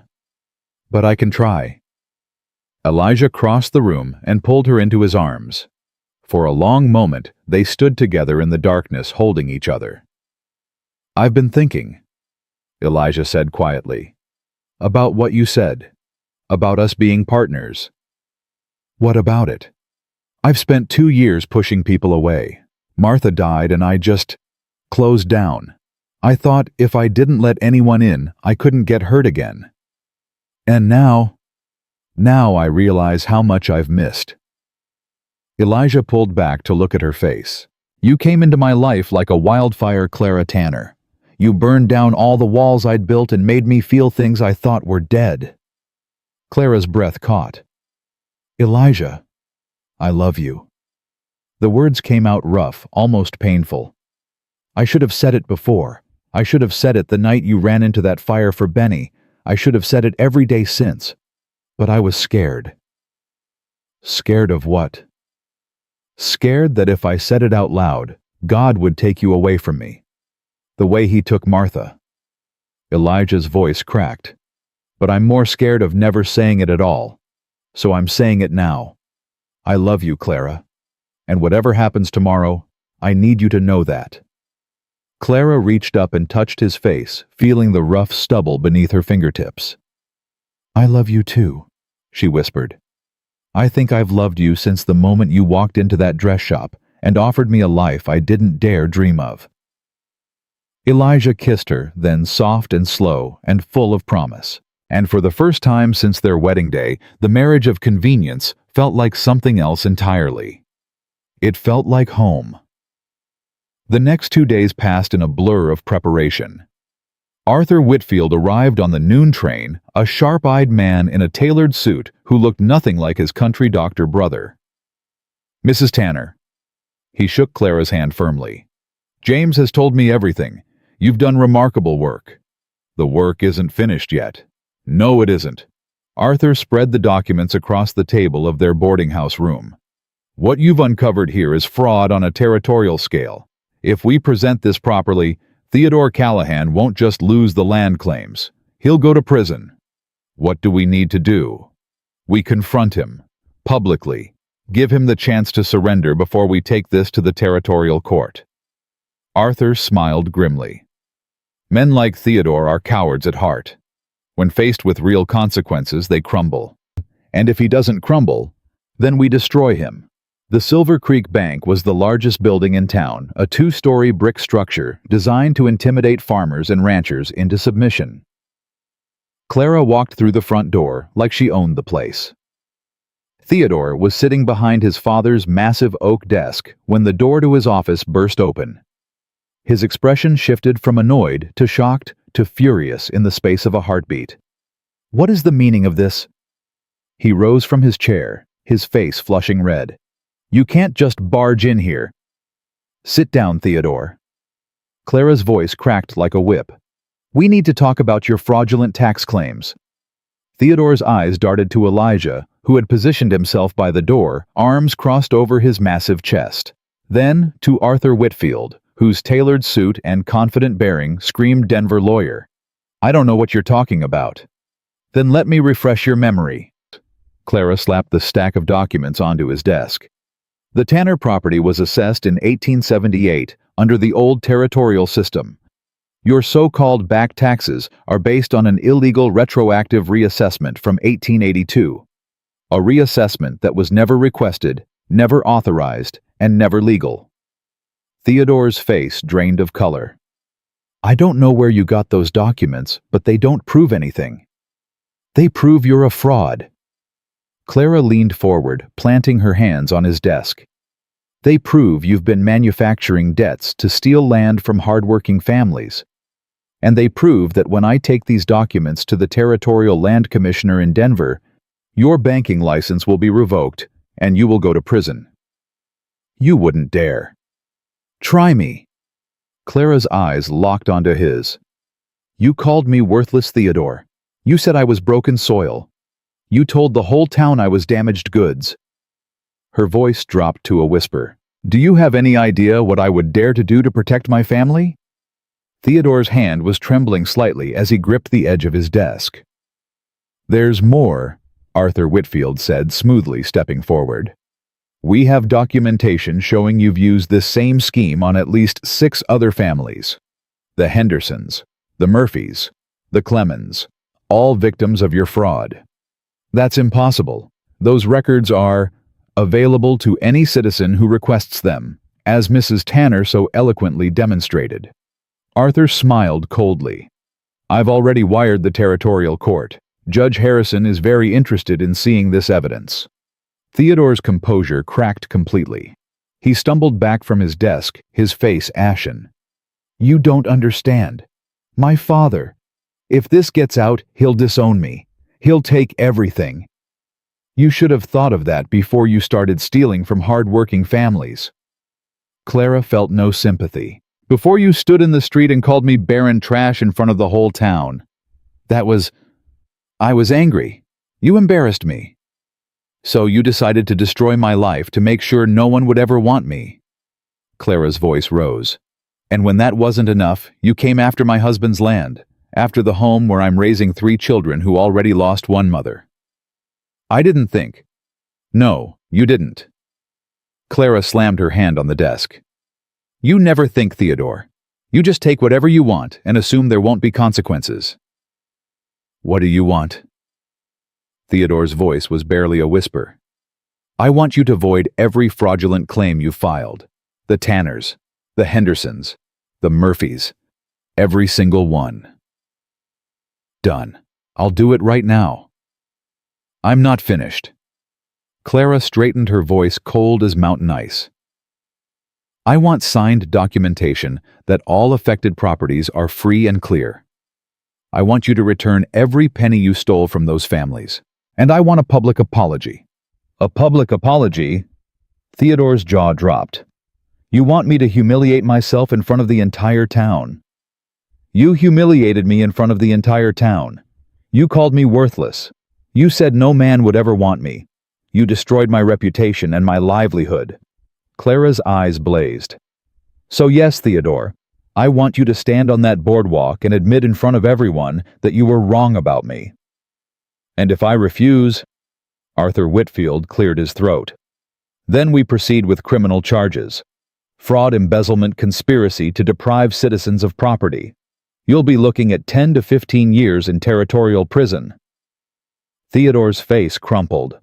For a moment, Clara almost felt sorry for him. Almost. "My father," he whispered. "Please, if he finds out." "Your father will find out eventually," Clara said. "The question is whether he finds out because you did the right thing or because you went to prison. That's your choice, Theodore. Make it." The silence stretched for an eternity. Then Theodore's shoulders slumped. "Fine," he said, his voice hollow. "I'll do it. All of it." The next afternoon, the entire town of Silver Creek gathered in front of the bank to witness something unprecedented.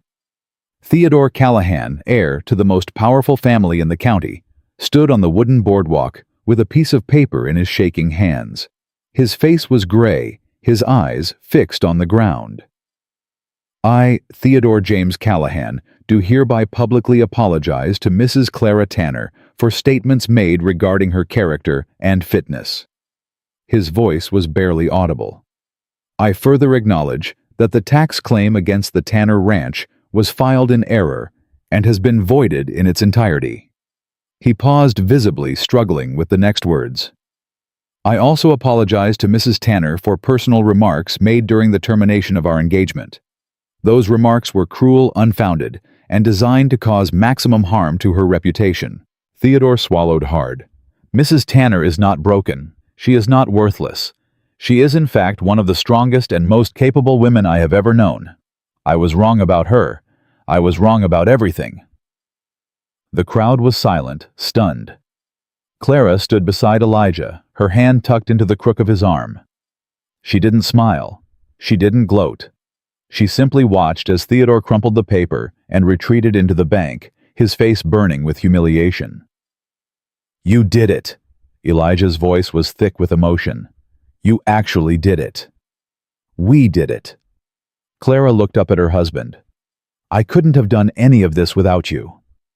All I did was drive the wagon and look intimidating." Sometimes that's exactly what's needed. Mrs. Edna Prescott pushed through the crowd, her face a study in conflicted emotions. She stopped in front of Clara, her fan fluttering nervously. "Mrs. Tanner, I may have said some things, when you were here before. Things that were—" She swallowed. "Unkind." Clara waited. "I apologize." The words seemed to cause Mrs. Prescott physical pain. "It seems I misjudged you." "Yes," Clara said simply. "You did." She turned away, leaving Mrs. Prescott gaping after her. One by one, other townspeople approached. Women who had whispered behind Clara's back now offered awkward congratulations. Men who had refused to meet her eyes now tipped their hats respectfully. Clara accepted their words graciously, but she felt no triumph. These people had abandoned her when she needed them most. Their approval meant nothing now. Only one person's words mattered. "Clara." Dr. Whitfield approached his brother at his side. "I owe you another apology. A real one. You helped me when I needed it. That counts for something." "Not enough." The doctor's voice was heavy with regret. "I should have stood up for you 6 months ago. I should have told the truth about Theodore's lies, but I was a coward." "We all make choices we regret, Doctor. The question is what we do after." Clara extended her hand. "Thank you for helping me save my family." Dr. Whitfield shook her hand, his eyes bright with unshed tears. "Go home, Clara. Go back to your children. You've earned it." As Clara and Elijah walked back to the wagon, she felt a profound sense of peace settle over her. The battle was won. Theodore was defeated. And somewhere on a mountain, 3 children were waiting for their mother to come home. Elijah pulled Clara close. That was the most satisfying thing I've ever witnessed, he said. Watching you tear that man apart with nothing but paper and brains. He underestimated me. They all did. I didn't. Elijah stopped turning her to face him. From the moment I saw you standing up to those gossips in Abernathy's store, I knew you were something special. You saw a fighter. I saw a survivor. I saw someone who refused to be broken no matter how hard they tried to break her. Elijah cupped her face in his hands. I saw the woman I was going to love for the rest of my life. Clara felt tears streaming down her face. She didn't try to stop them. Take me home, Elijah, she whispered. Our children are waiting. The wagon crested the final ridge just as the sun began its descent toward the western peaks. Clara's heart swelled at the familiar sight of the Tanner Ranch spread out below them. Home. The word had never meant anything to her before. In Silver Creek, she had lived in borrowed rooms and empty spaces. But this rough-hewn cabin on a mountain ridge, surrounded by wild children and wilder land, had become the place where her soul finally found rest. They're coming. Benny's voice rang out across the valley. Clara saw his small figure burst from the cabin running at full speed toward the approaching wagon. Behind him came Lily, her careful dignity abandoned as she lifted her skirts and ran. And last, Noah walking steadily. But Clara could see the relief on his face even from this distance. Elijah barely brought the wagon to a stop before Benny launched himself at Clara. You came back. The little boy's arms wrapped around her neck so tightly she could barely breathe. You promised, and you came back. I will always come back to you, baby. Clara held him close, breathing in the smell of dirt and sunshine and little boy. Always. Did you beat the mean banker man? Benny pulled back his eyes wide. Noah said you were going to beat him, but I didn't know what that meant because you don't hit people. I beat him with something better than fists. Clara smiled. I beat him with the truth. Is that why you're a teacher? Because truth is important. That's exactly why. Lily reached the wagon next, and for a moment she hesitated. The careful mask she always wore flickered, and Clara saw the frightened child beneath. Lily. Clara set Benny down and opened her arms. Come here. Lily fell into her embrace with a sob. Her thin shoulders shook as months of carefully controlled fear poured out.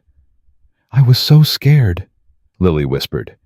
I kept thinking you wouldn't come back, that we'd lose you like we lost Mama. You haven't lost me. Clara stroked her hair gently. I'm not going anywhere. Promise. I promise.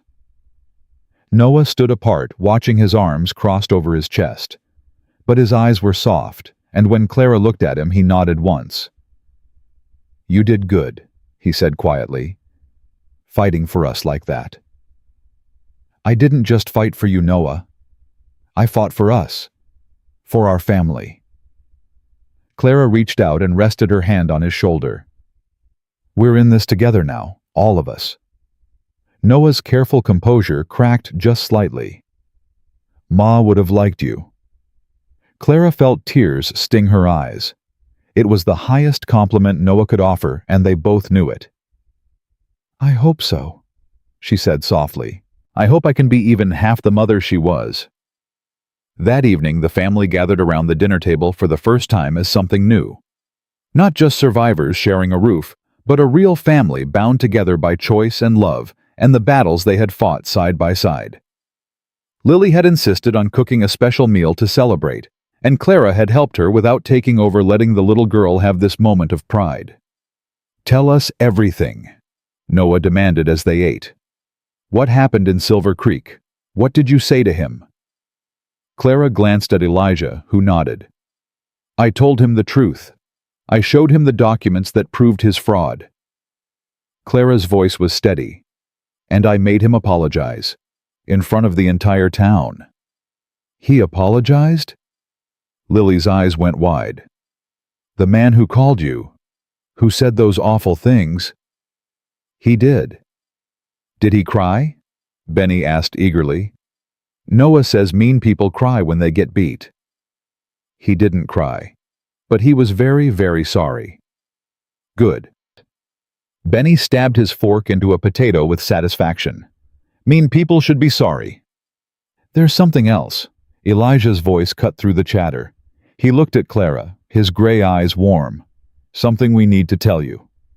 The children fell silent, looking between their father and Clara. Your father and I... Clara hesitated, glancing at Elijah. When we got married, it was because we both needed something. I needed a home. He needed help with you children. We know, Noah said quietly. It was an arrangement. It was, but it's not anymore. Clara reached across the table and took Elijah's hand. Somewhere along the way, the arrangement became something real, something true. You love each other. Lily's voice was barely a whisper. Yes. Elijah's voice was rough. I love Clara, and she loves me, and we both love you, all of you. Benny bounced in his seat. Does that mean you're staying forever? Really forever? Really forever, Clara confirmed. And you're really our mama now. Not just pretend. Clara felt her heart crack open. I'm really your mama now, Benny. Not just pretend. Benny let out a whoop of joy and nearly knocked over his milk. Even Noah smiled a real smile that transformed his usually guarded face. But it was Lily who surprised Clara the most. The little girl rose from her seat, walked around the table, and climbed into Clara's lap, as if she were no older than Benny. I'm tired. Lily whispered, her face pressed against Clara's shoulder. I'm so tired of being strong. Clara wrapped her arms around the child who had been carrying a woman's burden for far too long. Then rest, sweetheart, Clara murmured. I'll be strong for both of us now. The summer stretched into autumn, and the Tanner Ranch flourished. The drought had broken with late summer rains, and the pastures turned green again. Elijah expanded the horse operation, and Clara took over the household accounts, applying the same sharp mind that had defeated Theodore Callahan to the business of making the ranch profitable. But it was the changes in the children that brought Clara the greatest joy. Noah stopped fighting everything. He still had his father's stubbornness and his mother's fire, but the rage that had consumed him for 2 years slowly burned itself out. He started coming to Clara with questions, with problems, with the small struggles of growing up. He stopped calling her by her name and started calling her Ma quietly at first, as if testing the word, then with growing confidence. Lily learned to be a child again. She still loved to cook and clean, but now it was because she enjoyed it, not because she was terrified of being useless. Clara taught her to read, and the little girl devoured books with hungry intensity, losing herself in stories of adventure and romance. And Benny, sweet, Benny simply loved. He attached himself to Clara like a burr, following her everywhere, asking his 1,000 questions a day, sleeping through the night without nightmares for the first time since his mother died. It was early October when Clara first noticed something was wrong. The nausea came without warning, striking her in the morning before she even got out of bed. At first she thought it was something she had eaten. Then it happened again, and again. She said nothing to Elijah. She said nothing to the children. She pushed through the sickness, determined not to worry anyone. But Lily noticed. You're pale, the little girl said one morning, her gray eyes sharp with concern. And you didn't eat breakfast yesterday or the day before. I'm fine, sweetheart. Just a little tired. You're not fine. Lily crossed her arms, looking disturbingly like her father. You're sick, I can tell. Lily. I watched Mama get sick. Lily's voice cracked. Before she died. She kept saying she was fine, and then she wasn't, and then... Clara pulled the girl into her arms, cutting off the spiral of fear. I'm not dying, Lily, I promise you. This is different. How do you know? Clara hesitated. The truth was, she didn't know. The nausea, the fatigue, the strange sensitivity to smells, it reminded her of something she had read about, something she had never expected to experience herself. But it was impossible. Dr. Miller in Silver Creek had been clear. The scarlet fever had left her barren. She could never conceive. Except Dr. Whitfield had said something different. He had said unlikely, not impossible. He had said the human body was remarkable. "Lily, I need you to promise me something." "What?" "Don't tell your father about this." "Not yet. I need to figure some things out first." Lily studied her face with those two old eyes. "You're scared." "A little." "But you're not dying." "No, baby, I don't think I'm dying." "Then I won't tell." Lily straightened. "But if you get worse, I'm telling Papa whether you like it or not." "Fair enough." Clara waited another week, hoping the symptoms would pass, hoping she was wrong. But the nausea continued. Her monthly courses didn't come, and her body began changing in ways she couldn't ignore. Finally, she asked Elijah to take her to see Dr. Whitfield in Silver Creek. "You're sick." Elijah's face went pale with fear. "How long? Why didn't you tell me?" "I'm not sick. At least I don't think I am." Clara took his hands. Elijah, I think I might be pregnant." Elijah stared at her. His mouth opened, closed, opened again. "That's not possible," he finally managed. Theodore said, Dr. Miller said the fever had left scarring. He said conception was unlikely. Clara's voice trembled. "But unlikely isn't impossible, and I've been having symptoms. Morning sickness, fatigue. My courses haven't come in 2 months. Clara," Elijah's voice broke. "If this is true, if you're really—" "I don't know if it's true. That's why I need to see Dr. Whitfield. He examined me before. He'll know if this is real or if I'm just imagining things."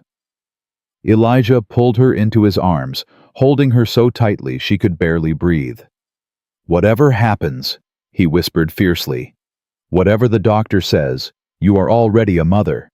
To Noah, to Lily, to Benny. Nothing changes that." "I know." Clara pressed her face against his chest. "But if this is real, if there's really a baby—" "Then God has a sense of humor," Elijah said, "giving a child to the woman the whole world called barren." Dr. Whitfield's examination was thorough and gentle.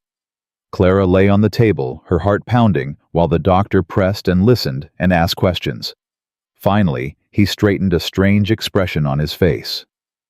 "Well," Clara's voice was barely a whisper, "Mrs. Tanner." "Doctor." Whitfield removed his glasses and polished them slowly. "I owe you yet another apology." "What do you mean?" 6 months ago, I told Theodore Callahan that you would likely never conceive. I based that on the scarring I observed and my experience with similar cases." The doctor put his glasses back on. "I was wrong." Clara's heart stopped. "Wrong. You're pregnant, Mrs. Tanner.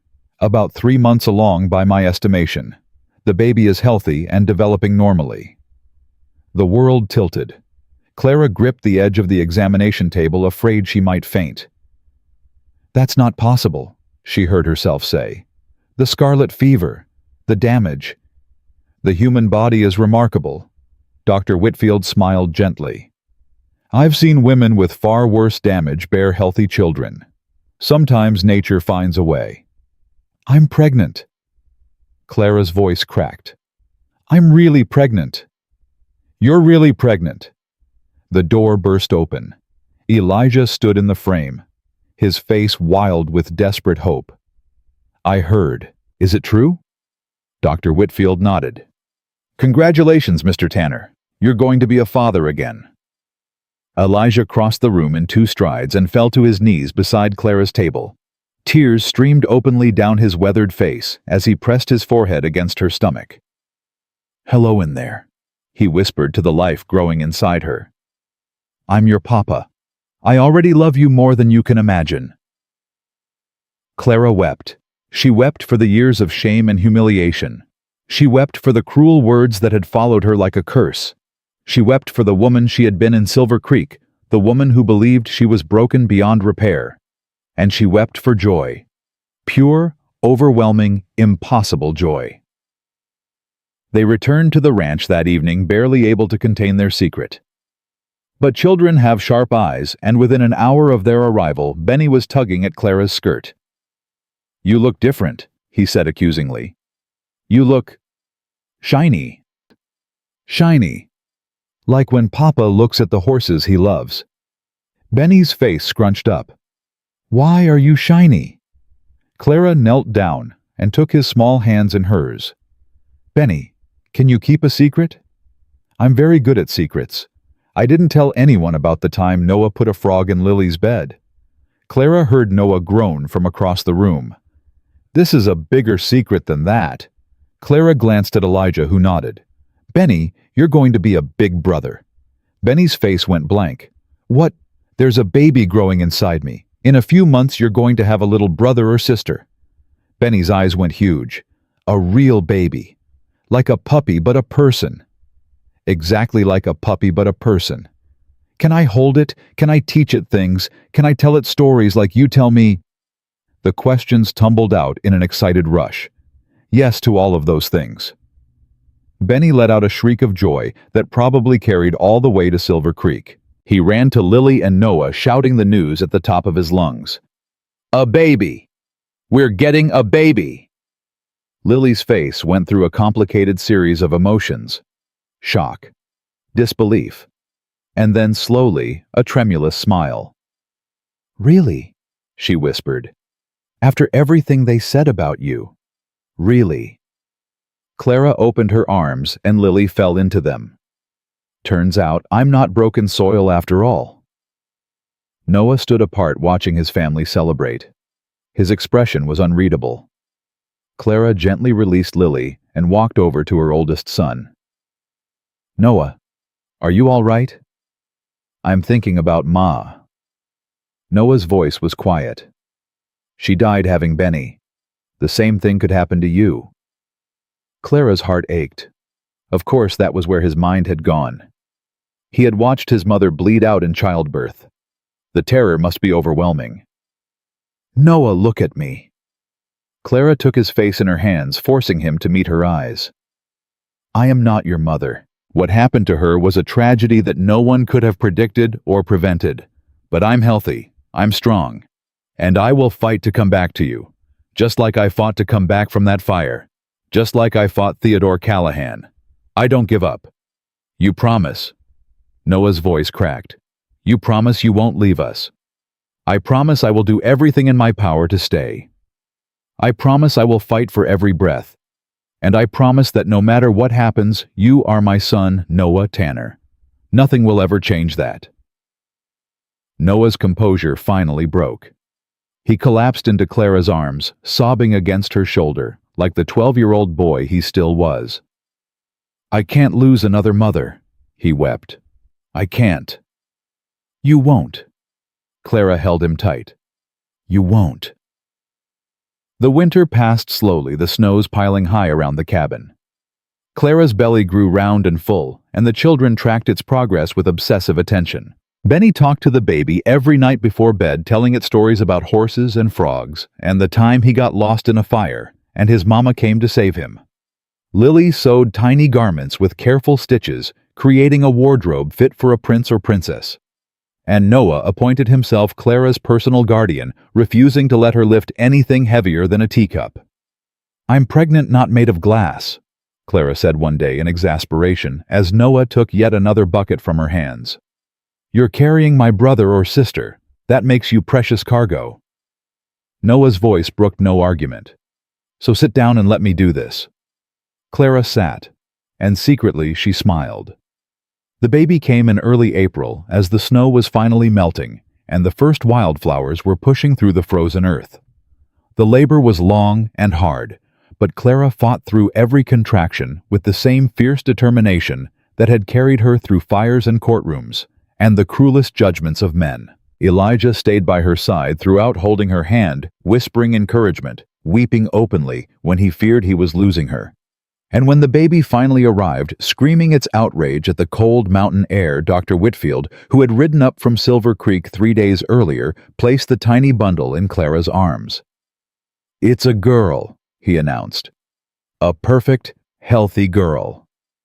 Clara looked down at the red, wrinkled face of her daughter, the child she was never supposed to have, the miracle she had stopped believing in. "Hello, little one," she whispered. "Welcome to the world." They named her Hope. Hope Martha Tanner, for the hope she represented and for the mother who had come before. The children crowded into the bedroom to meet their new sister. Benny was fascinated by her tiny fingers. Lily immediately began planning all the things she would teach her. And Noah held the baby with exquisite gentleness, tears streaming down his face. "She's so small," he whispered. "She's so small and perfect." "She's your sister," Clara said softly, "and she's going to need her big brother to protect her." "I will." Noah's voice was fierce. "I'll protect her with my life." Elijah sat on the edge of the bed, his arm around Clara, his other hand gently touching Hope's soft cheek. "4 children now," he said, his voice thick with wonder. "I came to Silver Creek looking for help with 3, and I ended up with 4, and the best wife a man could ever ask for." "You ended up with a barren woman who turned out not to be so barren after all." Clara smiled tiredly. Theodore Callahan was wrong about everything. He was. Elijah kissed her forehead. "And we're going to spend the rest of our lives proving it." Years later, when historians would research the settlement of the Colorado Territory, they would find references to the Tanner Ranch in the Rocky Mountains. The records would show a prosperous horse operation that grew into one of the largest in the region. They would show 4 children who grew into remarkable adults. Noah becoming a respected rancher in his own right. Lily, a teacher who educated a generation of mountain children. Benny, a veterinarian beloved throughout 3 counties. And Hope the Miracle Baby, a doctor who specialized in women's health, dedicated to ensuring no woman would ever be called broken the way her mother had been. But the records would tell only part of the story. They wouldn't capture the laughter that rang through that cabin on winter nights. They wouldn't capture the love that transformed a marriage of convenience into a lifetime of devotion. They wouldn't capture the way Clara Tanner, once called worthless by a cruel and thoughtless world, built a legacy that would endure for generations. In the family Bible that still sits in the Historical Society's archives, there is an inscription written in Clara's elegant hand. It reads, "A family is not defined by blood, but by love. A woman is not defined by her womb, but by her heart. And a legacy is not built on what society expects of us, but on what we choose to become." Clara Whitmore came to the mountains as a broken woman, discarded and despised. Clara Tanner left this world as a mother, a wife, a fighter, and a living testament to the truth that love and resilience can transform any barren ground into the richest soil imaginable. Her story remains proof that the cruelest judgments of men are nothing against the fierce, unconquerable spirit of a woman who refuses to be defined by their limitations. She was never broken soil. She was a garden waiting to bloom. And bloom she did magnificent and unstoppable, filling the world with the flowers of her legacy for generations to come.